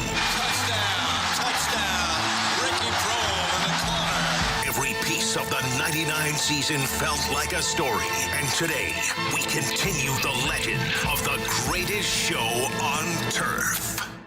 Welcome back to the opening drive on 101 ESPN. It has been 25 years since the St. Louis Rams won Super Bowl 34. And this week, we're going to start a series looking back at that team and the people that shaped it. And the architect of the greatest show on turf was General Manager Charley Armey, who joins us now on 101 ESPN. And Charlie, it's great to have you with us back in St. Louis.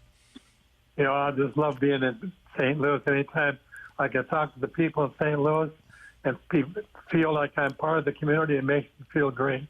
Well, Charlie, during that offseason, before the 99 season, you had acquired Trent Green, Marshall Falk, Adam Timmerman. You drafted Torrey Holt and Dre Bly with your first 2 picks and hired Mike Martz as your new offensive coordinator.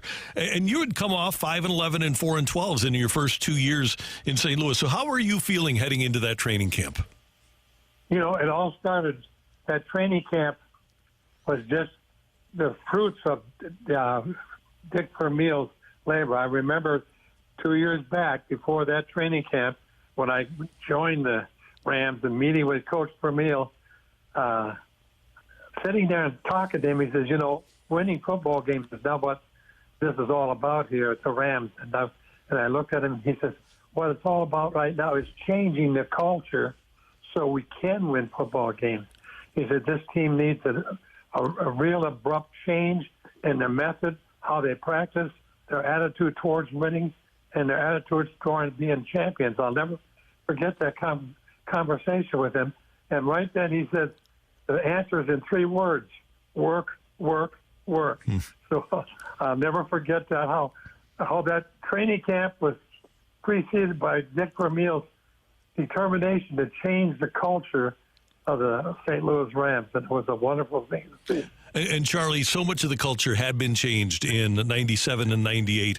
But then you guys signed Trent Green. And I remember talking to the players about how much Trent kind of changed the work ethic. He was, after you signed him, the first guy into the weight room the next day. How much of an effect did Trent Green, even though he got hurt, have on that team? It had a tremendous amount of effect, because I'll tell you what, when Trent Green showed up on the scene, it seemed like the pride level went up with our football team. They saw how hard he worked. They saw how gifted he was. And I think they all started to realize there's something within reach here.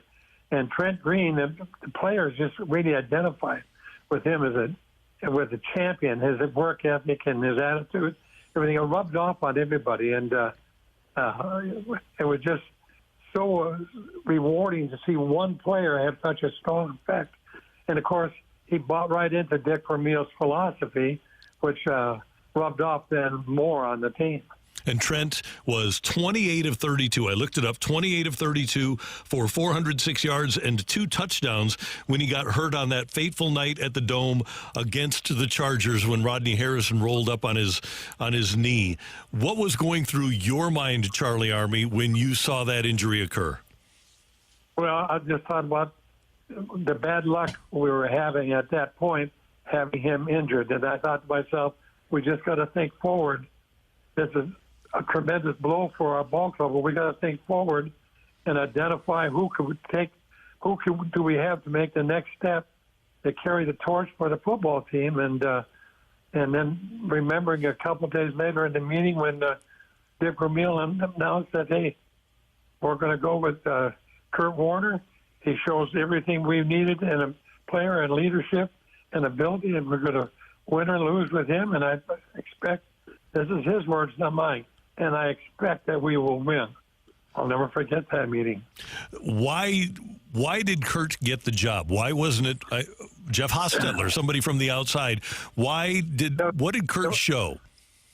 There was a lot of sentiment to bring couple different players from the outside. And that's always just a normal reaction. But I'll never forget Dick Vermeil in the meeting room. He says, we watch in this practice. When Kurt goes up against our number one defense, he just picks them apart. They can't handle it. He just picks them apart. He shows all the ability. If you go back to what Kurt did in the NFL Europe, he set and broke every passing record in NFL Europe. And Dick says, I just have the greatest confidence in him. And the job is his. He knows our system. And we're going to win or lose. We're going with this player because I feel great about his preparation and what he can do for the ball club. And the players bought into it. There wasn't a single player that was down-faced or felt bad when he announced that Kurt was going to be our quarterback. They all bought right into it. I think because they had such great confidence in Coach Vermeil.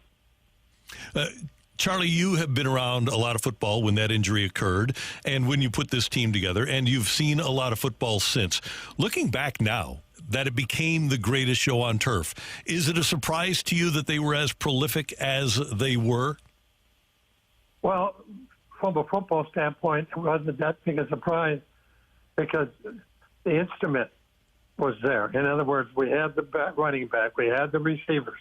We drafted Torrey Holt so we could make Isaac Bruce better than he already was because everybody was just doubling down on Isaac all the time. That's the reason we drafted Torrey Holt. And we thought we were going to take the defensive back. Mm-hmm. But we knew that Torrey Holt would instantly make us more reliable, more dependable on offense. And, of course, the running back, and there's a reason we drafted Orlando Pace for the first round a couple of years earlier. So all the pieces of the puzzle there, we had the pieces of the puzzle were there on defense. So I wasn't surprised because how the team was built.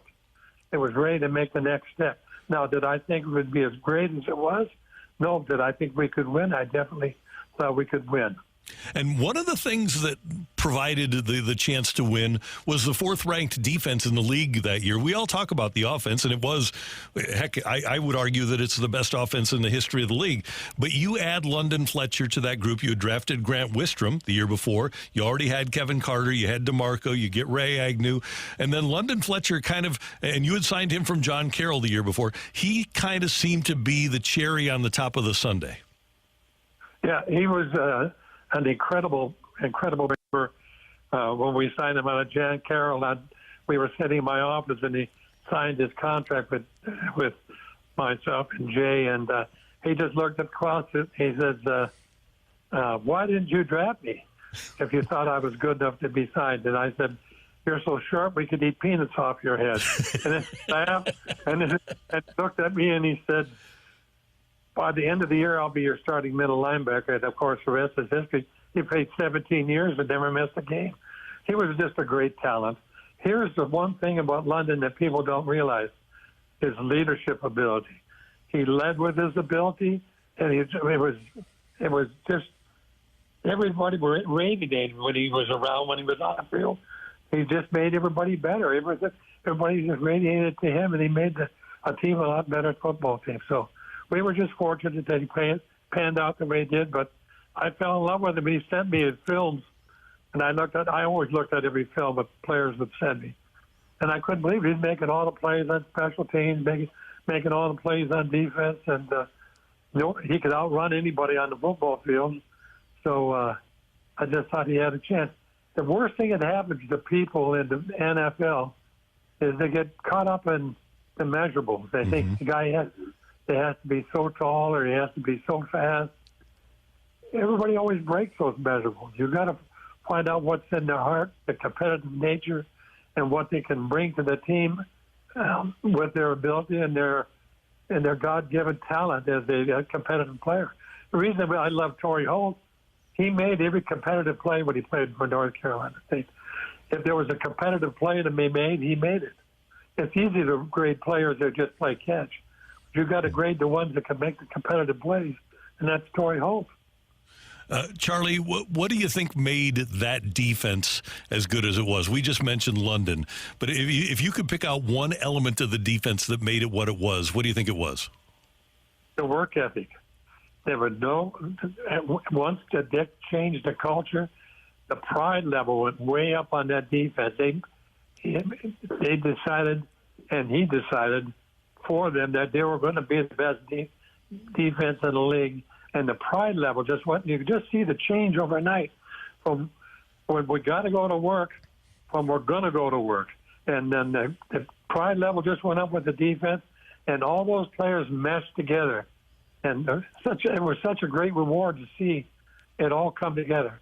You have to be there, experience the moment, because the vision that Dick had for this team when he said we're going to change the culture, you could see it unfolding. You could see it all coming together, what his vision was, or what we had to do to be the type of team we were capable of being. And that was just a fascinating thing and a fun thing to watch. You know what I loved about DV also is that he would talk, he would always say program rather than team. And that was so important because you lose Grudadoria and you are ready to plug in Andy McCollum. You lose Fred Miller at right tackle and you've got Ryan Tucker ready to step in. Whenever there was a free agent that was ready to depart, there was a program in place to have a replacement player ready. It truly was a program, wasn't it? It was definitely a program, and we often sat down and made sure what we were looking for in the future, what we needed for in the future, and it was a great thing to watch and how it all unfolded. But the most important thing is Dick Vermeil made it a family atmosphere. He always talked about the program. Dick Vermeil knew everybody in the building. He knew the secretaries. He knew their husbands or their wives. He would hold these little get-togethers over at his place, he and Carol, and he would be cooking steaks for the janitor and for the secretaries. And he just made it a family atmosphere, and everybody just uplifted the whole thing and made it a winning program. And that was his attitude. We win or we lose together. It was not. This is not my team. This is our team, and that's the attitude that he took, and it really rubbed off strong on everybody. And Charlie, I always appreciated from my standpoint as a media guy that DV has a tendency to surround himself with great people. And you could walk into that locker room as a media guy and know that you were going to be dealing with quality people. Ordinarily, you run into a football team at any level and there's going to be a couple of jerks. And that team was just a group of real high-quality individuals. Yeah, that's another thing. When I went with Dick, he says, we don't want any bad character players. And he says there's two reasons for that. A bad character player is going to wind up taking himself and somebody else with him, and usually it's the head coach. We don't need any of those guys on our team. We don't need any of those guys that are going to distract us from the work ethic we need and a chance to have victory as a team. And he really meant that about bad character players taking somebody with him. He didn't want any good players going down with a bad player. Hey, Charlie, a couple more things. I want to talk about that team hating losing. Every championship team I've been around, whether it's the Cardinals or the Blues or the Rams, one of the common denominators is that the players hate losing. Everybody loves to win. But did you sense that with your group, that they really, especially those two games, the back-to-back, Detroit and Tennessee, that they just hated losing? Yeah, they did. Losing was much more significant than winning the game, because losing the game left a mark on them. They all were examining what I could have done better. What could I have made a difference in? Losing is an attitude, and that's something that Dick said, we're not going to have that attitude here as the Rams. And that's part of the culture change he had. Before Dick Vermeil came, their attitude was they accepted losing. And by the time he was done with his culture change, there was the player on our team that would accept losing a football game, and they would all search deeply to think what I could have done better to help the team win that ball game. So it's all goes back to where Dick Vermeil said, we're changing the culture. Mm-hmm. We're not accepting losing. And the players bought into it, and it really hurt the players when you lose a ball game. I tell you, they suffered more losing a game than they did enjoy winning the game. So that was really a culture change again brought on by Dick Vermeil. I argue that for one season, this is one of the top 3 teams in the history of the league. You look at the 85 Bears, you look at that 49ers team in 84. There's only been one team, Charlie, that had a higher margin of victory than the 1999 Rams, and that was the 91 Washington Redskins. More than any of the Cowboys teams, more than any of the Patriots teams. Where do you think your team from 1999 stacks up for 1 year in history? Well, it's got to be one of the top 3 or 4 teams in the history of the league because all the pieces of the puzzle were there. The efficiency was there and the attitude. But anyway, everything is measured in production, wins and losses and production. And that's what the bottom line is in any sporting event. You could be the fastest guy in the world, but if you don't win the race, it doesn't make any difference how fast you are. So that's where I think we rank in the top 1 or 2, 3 teams in the history of the league. And that'll never change because you can't pole vault over that. Charley Armey, it is great to hear your voice. We thank you so much, and it's great to celebrate 25 years. It's amazing that it's been 25 years, isn't it? It is, and I just want to say one more thing. I lost the Barracuda a couple of years ago, but nobody loved St. Louis and the St. Louis Rams, and my wife did, and the Barracuda rest her in peace. She loved St. Louis, and she loved the people of St. Louis. And, of course, after living with her for 60 years, it was such a great fun for me to have her in my life. And I never want to leave anything without mentioning how great she was and how much she meant to my career. And, Charlie, we loved her, and we love you, and we really appreciate what you did for St. Louis. Thank you, my friend. That's Charley Armey. He was the architect of the greatest show on turf. I mentioned, by the way, point differential in the history of the league. The 2007 Patriots, who did not win the Super Bowl, were plus 315. The 1942 Bears, the Super Bowl didn't exist, were at 292. And then the Super Bowl champion Rams in 1999, plus 284.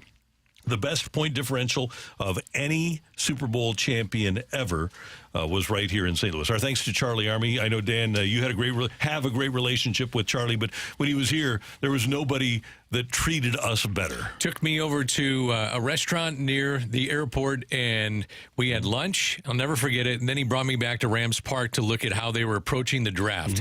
Looked at their draft board, and he trusted us, and he said, this is not for public consumption, but this is how we do it. It was a tutorial on how to be a GM, and it just made an impression on me on how in depth they went into it, and what he did was amazing, and your interview was amazing. Love that. Thank you. And next week we're going to talk to Trent Green, and then the anniversary of the opener against Baltimore, we'll hear from DeMarco Farr. One other thing, Charlie Armey was just so great to all of us. 2001 draft, they've got 3 first-round draft choices, and before the draft, they traded Trent Green for the 6th pick. And so Charlie said we did it so that we could get Damian Lewis, a defensive tackle out of Miami. And then with their 2nd pick, Mike Martz had fallen in love with Adam Archuleta. And so Charlie kind of passed that along. So we go in and we're covering the draft. And I say, keep an eye on this kid from Arizona State, Adam Archuleta. Then they come back. They did a press conference for each guy. So they do their Archuleta press conference, and I've got a Sporting News with me. And Charlie takes it from me, opens it. I'm sitting right next to him at the podium where they did the press conference. He opens up the Sporting News and points at the name of Ryan Pickett. Is that right? Yeah. Wow. So I go, I run back into the room where we're broadcasting from.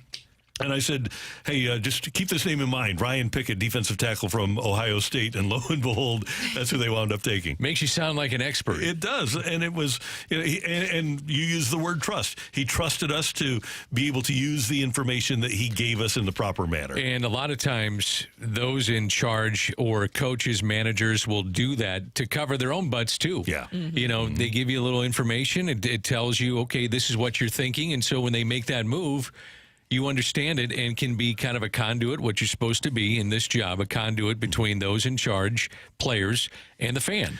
No paranoia, no concern, just, hey, they understood we have a job to do, and they helped us do it. It was pretty good. That's so rare nowadays. I'm also really glad that you're doing these interviews to keep everything with the St. Louis Rams memory alive and also educate a new, younger audience of people, too, about how just incredible it was and the ins and outs of what went on behind the scenes. I think for 1 year, as great as the 85 Bears were, I think for 1 year I would take that 99 St. Louis Rams team. I loved how he ended the interview, too. Talking about the Barracuda? Yeah. Yeah, she was great. His wife was wonderful. And a big part, as Carol Vermeil was, of that entire franchise.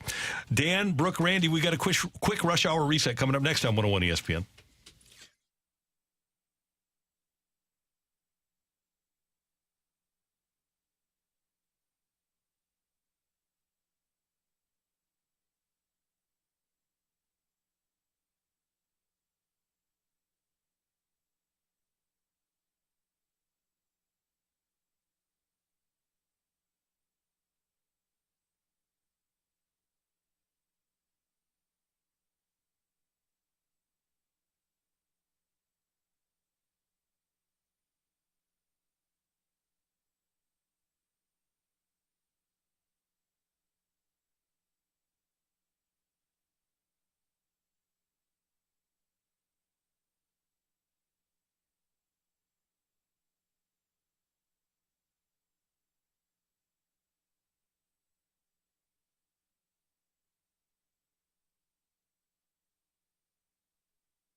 Recapping the biggest sports stories of the day on the opening drive with a Rush Hour Reset.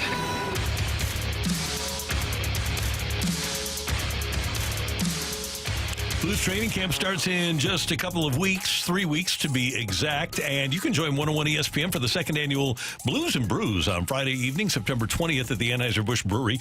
Get fired up for the Blues this season at this outdoor street party that features live music from country music star Matt Stell and St. Louis's own Charles Glenn Group, plus appearances by Braden Shen, Jake Neighbors, Dylan Holloway, Philip Broberg, and Drew Bannister, along with Blues alumni. Tickets are just $20 and they're on sale now. Learn more at 101ESPN.com. Cards and Padres wrap up their 4-game series this afternoon at the ballpark. It's a 1:15 contest, and the Cardinals will try to split the series after winning last night. Nolan Arenado with the game-winning hit to give the Cardinals a 4-3 victory in the bottom of the ninth. And it was the young guys that set the table to really have that perfect scenario come out. Nolan Arenado has been heating up a lot in the month of August, and you really like to see that moving forward with this team and when you're looking towards next year. Something else to watch for today is today's the last day for Major League Baseball teams to put a player on waivers in order for them to be claimed and eligible for the postseason. Do you think that maybe Tommy Pham could be a guy that they place on waivers? Yeah, I think he's one of them for sure. It has to be a conversation. His career is on the back end. He wants to play for a winner. And if the Cardinals could get something for that, it's got to be in the conversation right now. Especially because Siani is on his way back. Yep. And at this stage, I think we can all admit that the right-handed hitter thing, it didn't work out with Tommy Pham. So if you can move him to another team and put him in a position where he can help another team win, that would be advantageous for him and advantageous for the Cardinals, because as they did the other day with the Armstrong DFA, they're going to run into a roster crunch in the outfield too. And more teams, I think, will be active with this than we've seen before, because the trade deadline, so many teams were in it, and now you have a situation where teams realize, you know what, the reality is we're not in it. Mm-hmm. So we'll put players on waivers and see if you can work out trades and see how that works out. Especially if it's a player making $3 million, you can save $500,000 if you get that player off of your payroll for the last month of the season. And I wonder if Tommy goes to them and says, look, it hasn't worked out, or they go to him and say, we want you to be, or at least have that chance to be on a winner. We've got something set up to go to Team X. Is that something that you want? I think it'll be a collaborative effort with the organization and the player to say, this is what we're going to do. Yeah, I can see that happening for sure, especially with what he was able to do with the Diamondbacks last year. A lot of teams will definitely be looking for somebody like him.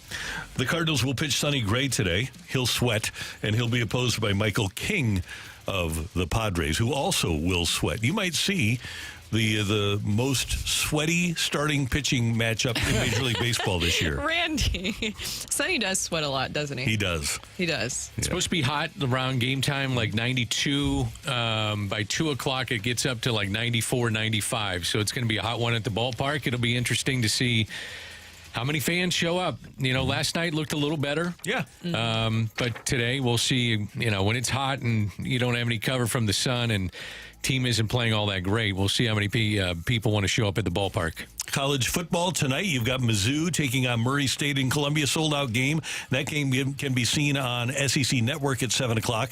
And Lindenwood will be at Kansas, and I've got two different starting times for this. I've got Lindenwood has it at 6 o'clock on their game release. ESPN has it at 7 o'clock on ESPN+.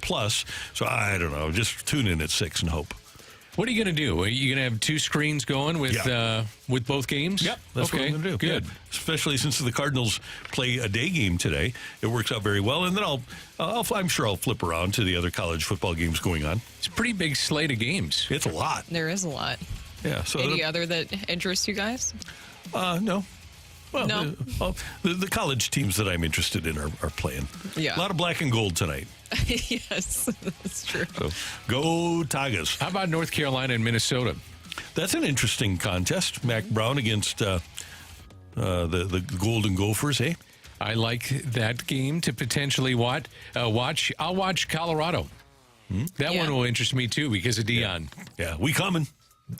The NFL season starts, by the way. 1 week from tonight, we'll have the Ravens and the Chiefs for you here on 101 ESPN on September 5th. And you need to get signed up to play in this year's Fastlane Pick'em Challenge at 101ESPN.com. Make your football picks each week and see if you can defeat the Fastlane and the dudes from the Rizzuto Show, the Fastlane and the Riz Show, throwing down all football season long in the Pick'em Challenge. Get signed up to play now at 101ESPN.com. We had an interesting conversation earlier about if the Cardinals would tell you, hey, we're going young and we're not really planning on being great next year, but your team is going to grow before you.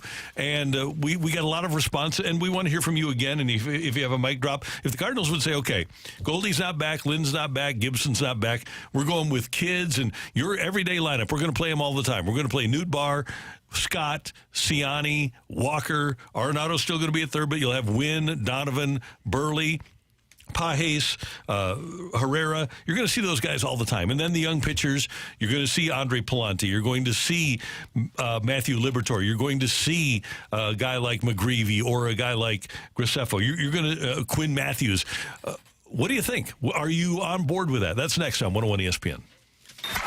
It's time for a DraftKings at Casino Queen Redbird report on 101 ESPN. We're Grimsley here for your Redbird Report. Nolan Arenado drove in Mason Wynn with 2 outs in the 9th inning last night, lifting the Cardinals to a 4-3 walk-off victory over the Padres. 2 of the Cardinals' past 3 home wins have come on walk-off hits by Nolan Arenado. It's the 11th walk-off RBI of Arenado's career and 3rd with the Cardinals. Andre Pallante held the Padres to just 2 runs on 8 hits and 2 walks in 5 2/3. Joe Musgrove went 6 innings, giving up 3 runs on 7 hits and 1 walk. Sonny Gray will get the start today for the Cardinals in the series finale. First pitch is at 1:15. The Redbird Report is presented by DraftKings at Casino Queen. Play, stay, dine at DraftKings at Casino Queen.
We told you about the college football games tonight. We did neglect to mention that Eastern Illinois is in action tonight.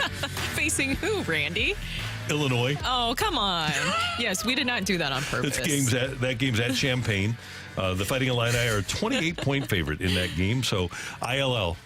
I'll give you that. Okay, there we go. There we go. And Kerry Davis will be on the call, is what we discussed earlier. So we are supporting CD in Illinois and Brett Bielema. I will say, I'm not too sure what this team will look like this year for Illinois. If we wanted to dive into that at some point, we could, but a lot of different changes for them and losing some talented players. Yeah, they should be pretty good, though.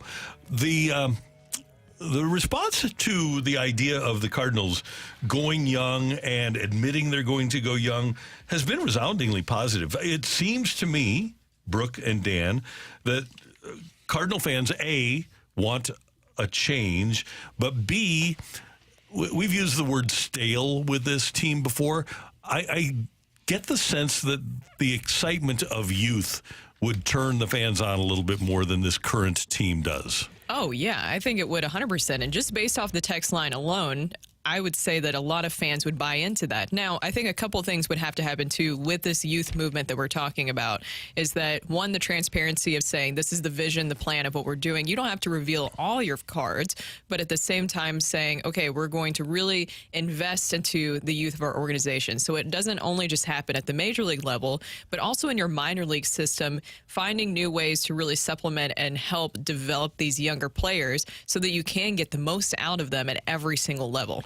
I know it's been frustrating to watch, but I want to watch Jordan Walker, and you're getting to the point where you need to see him and what he can do. Still young. I mean, he's 22 years old, but I would love to watch him play a little bit more. I'm interested in McGreevy, Graceffo, Quinn Matthews, Tink Hintz. Those guys are on the rise as well.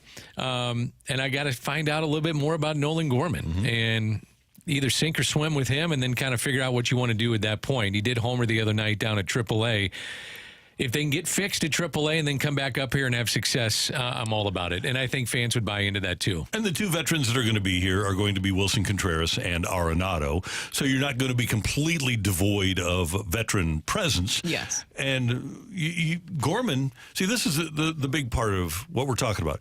They do have to give the kids an opportunity, but they have to make sure that those young players that are in the minors now are prepared when they get here. And they have to make sure, like Mike Schilt told us yesterday, what he wants is every young player to get better every single day. And he's got a very good coaching staff to help those young players get better every day. I think that's got to be something that the Cardinals place a premium on. Yeah, I agree with you 100%. I know that we're getting a lot of texts and from people. And I just have one quick question for you guys, though, before we do get to this mic drop. With Mason Wynn, Greg Amsinger, when he was discussing earlier about the fans, wrapping their arms around him and the organization, can you see Mason Wynn becoming the face of this franchise? John Denton had a great piece at Cardinals.com the other day. Mason Wynn wants to become the face of this franchise. Absolutely. He's got the personality. He's got the demeanor. He's got the flair. He's got everything to become a face of a franchise. And number one, he's got the talent. Yep. He's a pretty good player that's only going to get better. Another one of these young guys that, they haven't hit on everybody. They're still waiting on Gorman and Walker, but, there's some pretty good talent that they have produced here. Mm-hmm. And I think that gets overlooked with the struggles that Walker has had and others, and I understand that, but you got to give credit, too, where they've developed an Alec Burleson and gave him time to get better. Same thing with Brendan Donovan. Mason Wynn. Catching situation seems to be okay with some of these younger players. So you got to give him credit, too, with some of the positives that have come out of this year, especially like the emergence of Wynn and Burleson. I think you knew what you had in Donovan. I think you know what you have in Donovan, but the other two guys are maybe the next wave of having leadership on this team, and that's kind of the way I look at it. Here is what Mason Wynn said to John Denton. He said, about the idea of becoming the face of the franchise. He said, I love it and I welcome it.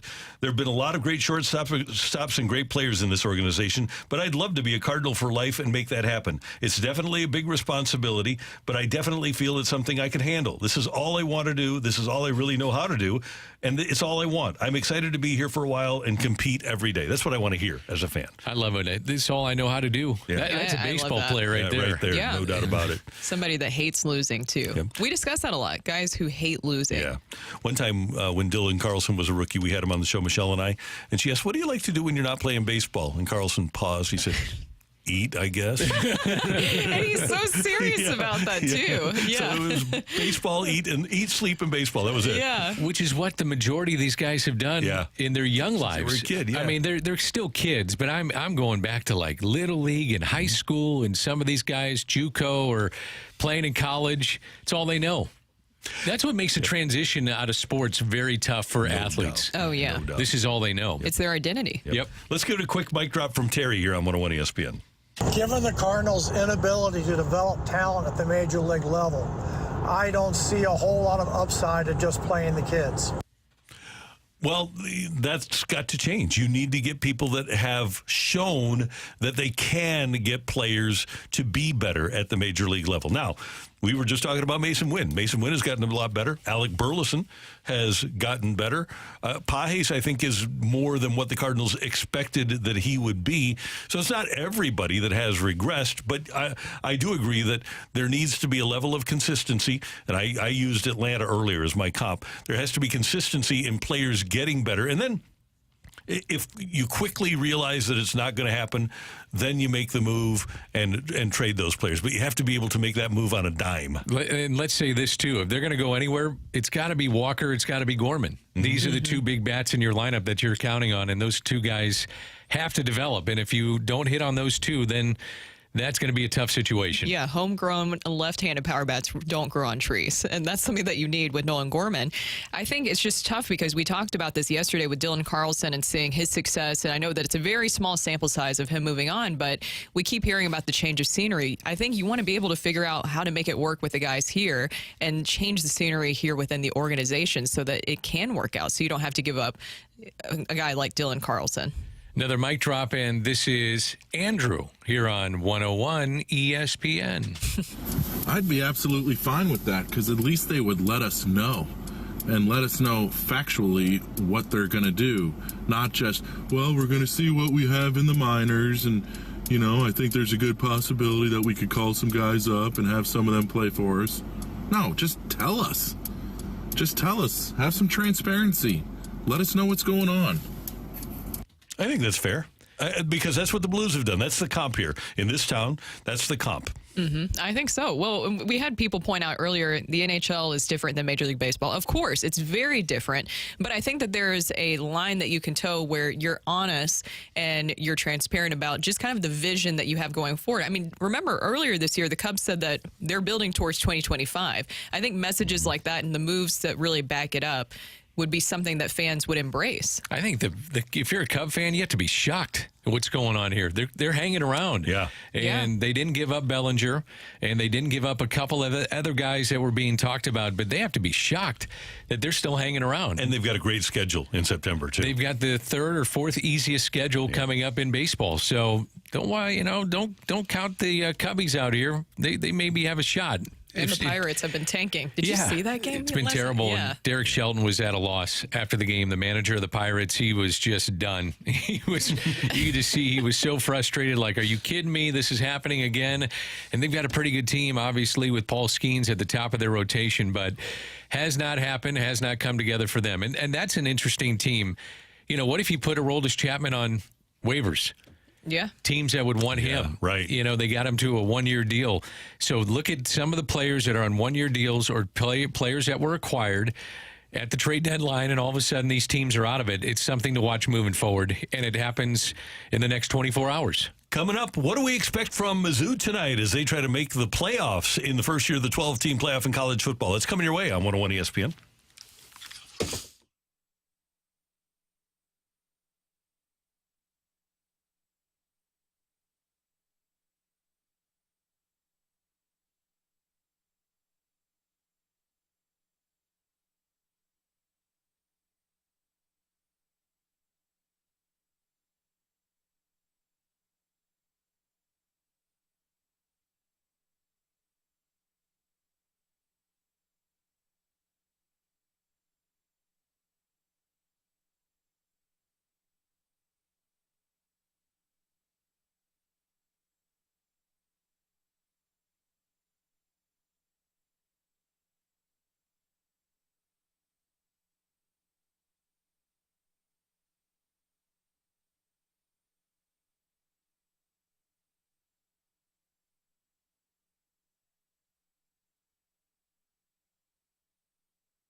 The wait is almost over. NFL football is officially just 1 week away. Everyone's coming together for their favorite time of the year. And when you're playing your daily fantasy, play with the best at Underdog Fantasy. Over 1 million fans got in the game last year by making picks on Underdog. You can join in and compete against other underdogs to win up to 325 times your money just by choosing higher or lower on your favorite players' stats. Again, we got those preseason injuries out of the way, so I'm comfortable putting in my week 1 entries. And again, we're a week away from the first game, so let's just go ahead and put in an entry right now for that week 1 game.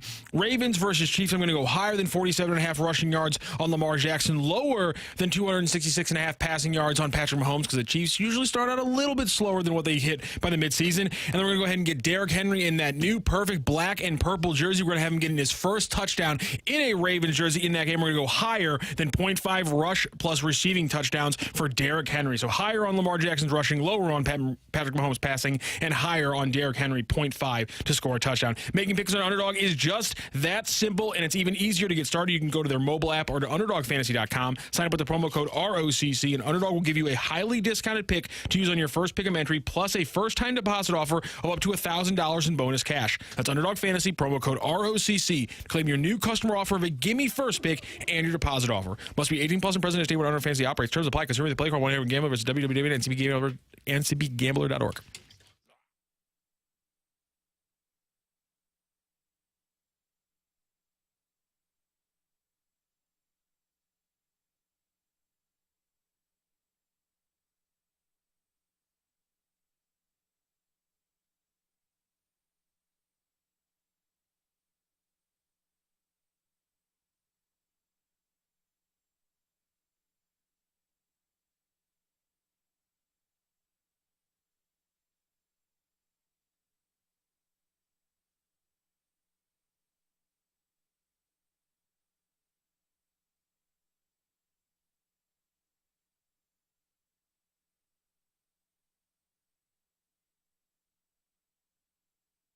This is Rocky with your Sports Center update, driven by Johnny Londoff Chevrolet and Johnny Londoff Autoplex. Cardinals will look for the split against the Padres this afternoon, 1:15 first pitch, and then college football gets underway for your local teams as the number 11th ranked Missouri Tigers open up their season 7 p.m. on SEC Network as they host Murray State. And then your Fighting Illini also open up their season 8 o'clock on Big Ten Network, facing off against state rivals Eastern Illinois. That is your Sports Center update, driven by Johnny Londoff Chevrolet and Johnny Londoff Autoplex. See them at londoff.com. Chevy, together we drive. Are you kidding me?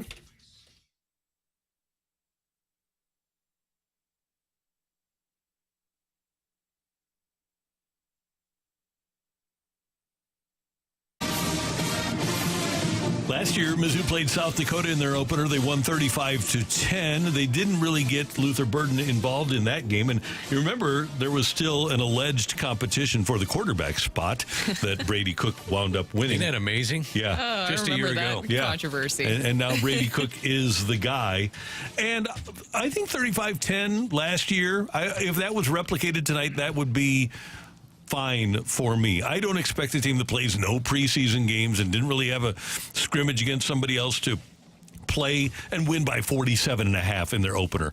I think it's kind of easy money if you take the points and Murray State. But I expect Mizzou to be efficient. I don't expect them to light up the sky with a fireworks display. Yeah, I'd be interested how they use Burden, like in what sets. How much do you want to show as teams get a look at the tape? Now they can go back to last year and see that he lined up inside and moved him around. Does Luther Burden return kicks? That would be something I'm interested in as well. So basically, I'm looking for the Luther Burden show. That's what I'm looking for. He did have 7 grabs for 96 yards and a score last year in the opener. I do want to see some of the other receivers, too. Of course, I want to see Luther Burden, what he's able to do, but this wide receiver room is going to be really talented. I'll also be looking at Mizzou's defense, new defensive coordinator. I'm sure a lot of the same philosophies will be the same, but just kind of a new group that you will see there, and I want to see what they look like. But I agree with you guys. I think it will be very vanilla, would probably be the best way to describe it, and I can see Drinkwitz being pretty conservative with this playbook. I think pour it on. If you get the opportunity. You want the fireworks. I want the fireworks, man. show. Let's pour it on. Let's see what you got. Come out guns a-blazing. I wouldn't have a problem with that. But here's the thing, is like when you face a Boston College, you're probably going, especially against a guy like Bill O'Brien. He's an established coach. He's been with Alabama. He's been in the NFL. He's been a Super Bowl champ. You want to be able to show him some things that he hasn't seen before. And if you can overwhelm a team physically in your first game, which they should be able to do against Murray State, you just use your physicality and win the game that way. Yeah, I watch the line play. I know I'm a geek, and I get into this stuff, and I rewatch games. I always look at line play and the cohesion up front, because that's where you're going to win. Yeah. You're trying to find the ball to Luther Burden, get it in his hands, but cohesion up front, couple of new faces, both sides of the football, where they're at defensively specifically. I think that's something that you watch out for tonight. Especially in the SEC, you have to be good on that front. Now, we got a text from the 636 that I want to address that when we're going to this segment. All right, you guys ready for this one? I think Mizzou will fall flat on their face this season. That's just what they do. You get all excited with some success, and then just when you're getting excited, bam, they bring you crashing down. Haven't you been paying attention? I'm sorry. I am so sorry that you were in a coma last season, because you missed a really fun Mizzou season. But things happen. Accidents do occur. And I'm glad you're okay. I'm glad you're awake now. But this is a new Mizzou. This is different, okay? This is a team that not only here in the metro area, but across the state in Kansas City and around the country, it's regarded as a potential powerhouse. They're ranked number 11 in the country. So it's not just us. It's coaches around the country. It's media members around the country that are looking at Mizzou as a legitimate program now. 314, is that Tanner that texted in? Is Tanner down on Mizzou? Oh, he's an Illinois guy. Yeah. Oh, is that what's going on that's there? Fair enough. Do you think that this person also is just afraid of what I always hear about is the Mizzou curse, where things are expected to go really well and then it doesn't happen that way? I agree with you guys, though. You have so many pieces to be excited about. You have Brady Cook return. You have Luther Burden back. You have them ranked so high right now. And on top of that, you have the 12-team playoff format and a very favorable schedule. You should be really excited as a Mizzou fan. I love watching sports from an optimistic point of view. There are a lot of people that like to watch sports from a pessimistic point of view. It does take all kinds, and I'm not going to begrudge somebody. I hope at some point they will be happy if their team succeeds. But if you're going in with negative thoughts about your team, that's fine. If that's your personality, that's cool. I have no problem with that. Just got to worry about the injuries. When injuries pop up, then teams seem to go the other way for obvious reasons. So as long as they stay relatively healthy, especially with their skilled players, they should put up a lot of points this year. They should. That person texted back in. They said, last year was part of the setup. Oh, that's it. There you go. I love that approach. And there are, Mike Kelly mentioned with us last week, Zion Young, the young defensive end. Johnny Walker Jr. is going to be fun to watch. You lose an edge rusher like Darius Robinson, it hurts. You lose a hopper, that hurts. Chuck Hicks, their middle linebacker, redshirt senior middle linebacker, he'll make a difference. And I'm excited about seeing Toriano Pride, the East St. Louis product who transferred in. There's a lot of things to like about the defensive parts, too. Coming up, we're going to give away some Sammy Hagar tickets, and we're going to head down the stretch on this edition of the Opening Drive on 101 ESPN.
Let's rock. Let's rock today. 101 ESPN is your chance to score a pair of lawn tickets to Sammy Hagar's sold-out show on August 31st. That would be Saturday at Hollywood Casino Amphitheater. Sammy is going to be joined by Michael Anthony and Joe Satriani and Jason Bonham for a huge sold-out show on Saturday night. Text in to win free tickets now at 314-399-9646, 314-399-YO-HO! Or you can register to score tickets by going to our app, 101 ESPN mobile app, or 101ESPN.com. But right now, text in, answer Matthew's trivia question correctly, and perhaps you will be the winner. Matthew, what do you got for us right now? Bob Gibson. That's a good one. I am going to go with a Cardinals pitcher who had some talent, but I'm not going to go with Bob Gibson. Kyle Gibson. No. We're going to go with the birthday boy today, Alex Reyes, because I brought something up negative about Alex to mention that it was his birthday in the fights. We're going to go with something more, just a little bit more positive. And Alex Reyes pitched in 101 games in his Major League Baseball career. How many pitching wins did he finish with? Came in out of the bullpen when he initially started. He was electric. He was a closer for a while. Probably picked up a win or two as a closer. How many pitchers just have, like, far and away, undoubtedly, without question, 100%, their best Major League Baseball season, and then never throw another pitch in the majors? It's crazy. And I can't think of many off the top of my head. It's honestly depressing. And he was so talented that teams are willing to take a chance on him, too. Yeah. Because he had so much talent, and it was there for the taking. Just unfortunate, man, that the injuries made its way into his career. I knew Alex when he was very young in the Cardinals organization, and he was at the low levels of the minor leagues, and people said to me, go talk to this Alex Reyes kid. He's going to be in the big leagues before you know it. So I went over, introduced myself. He's such a good kid. I feel so badly for him that this has taken place because he had all the talent in the world, and it just didn't work out because of injuries. You hear it all the time, but it's disappointing. It is. And one of them was self-inflicted that one time with that situation. So you had to, he was so nice. He was such a kind guy. I feel like I'm talking about like he passed away. He did not pass away, obviously, but it's just 30, kind of so same thing. Yeah. Oh no, you don't pass away when you turn 30. Let's not do that. No, you didn't. Did you really? No. But yeah, he's a great guy. I was talking to Carrie yesterday about how he used to call me Eeyore, and I'm like, you know what? I don't say randomly super depressing things on the show anymore. I got to bring that back. That was always one of my favorite things. Yeah. Josh Stevens with just the dumbest thing on the YouTube chat you'll see today. Alex Reyes was overhyped. Yeah. Good Lord. No. No. Danny? Yeah, your thoughts on that comment, Danny? No. If you watched him pitch when he first came up, no. It was unbelievable. Joey Votto was at the plate. I can't remember who was catching at the time. Probably Yachty. And it may have been Alex's debut. And Joey Votto looked back at the catcher and said, this guy's awesome. Mm-hmm. This is the first time he'd ever faced him. This is him in the major leagues. He's throwing 100 with a breaking ball that dropped off the table. Repertoire of pitches. He was awesome. So I don't think he was overhyped. It just didn't work out because the injuries. And he, by the way, there was a stretch there, might have been 2017, where he went down the stretch and it looked like he had figured it out. Yeah. And he was going to be awesome. But it was just, we've had a lot of those guys. That's one of those guys they developed. I think that's fair to say. Yeah. It just didn't work out because of the injuries. And the same thing with Flaherty. I mean, we can go all the way back to Andy Rincon and John Fulgham in the 70s. John Fulgham. Yeah, he fell off a rainy mound in, I think it was Louisville. It was. And messed up his shoulder and was never the same. Pattonville guy, by the way. Yep. I don't know if he's still in town, but the Cardinals have had some young pitchers over the years that, for whatever reason, Alan Bennis would have been better than Andy. Alan Bennis had a game against Greg Maddux that went, I think it was an hour and 50 minutes or something like that. And they went back and forth. Alan lost that game. It's one of the most well-pitched games I've ever seen. And he was matched up with Maddux. He was on the cusp of stardom, and it was tough to see Alan at the end. He was with the Cubs and was getting beat up. He had diminished stuff, but again, that's another player and another pitcher that people had high hopes for, and other teams would take a chance on him because they knew the potential that was there. Yeah, we've had a few of them. I'm trying to find that second half for Alex Reyes, and I can't right now, but he was going to be really good. It's a shame. It is. So, did we use caller number 29, by the way? Yes, we did. And did we get a winner? Yes, we did. Okay. Let's unveil it.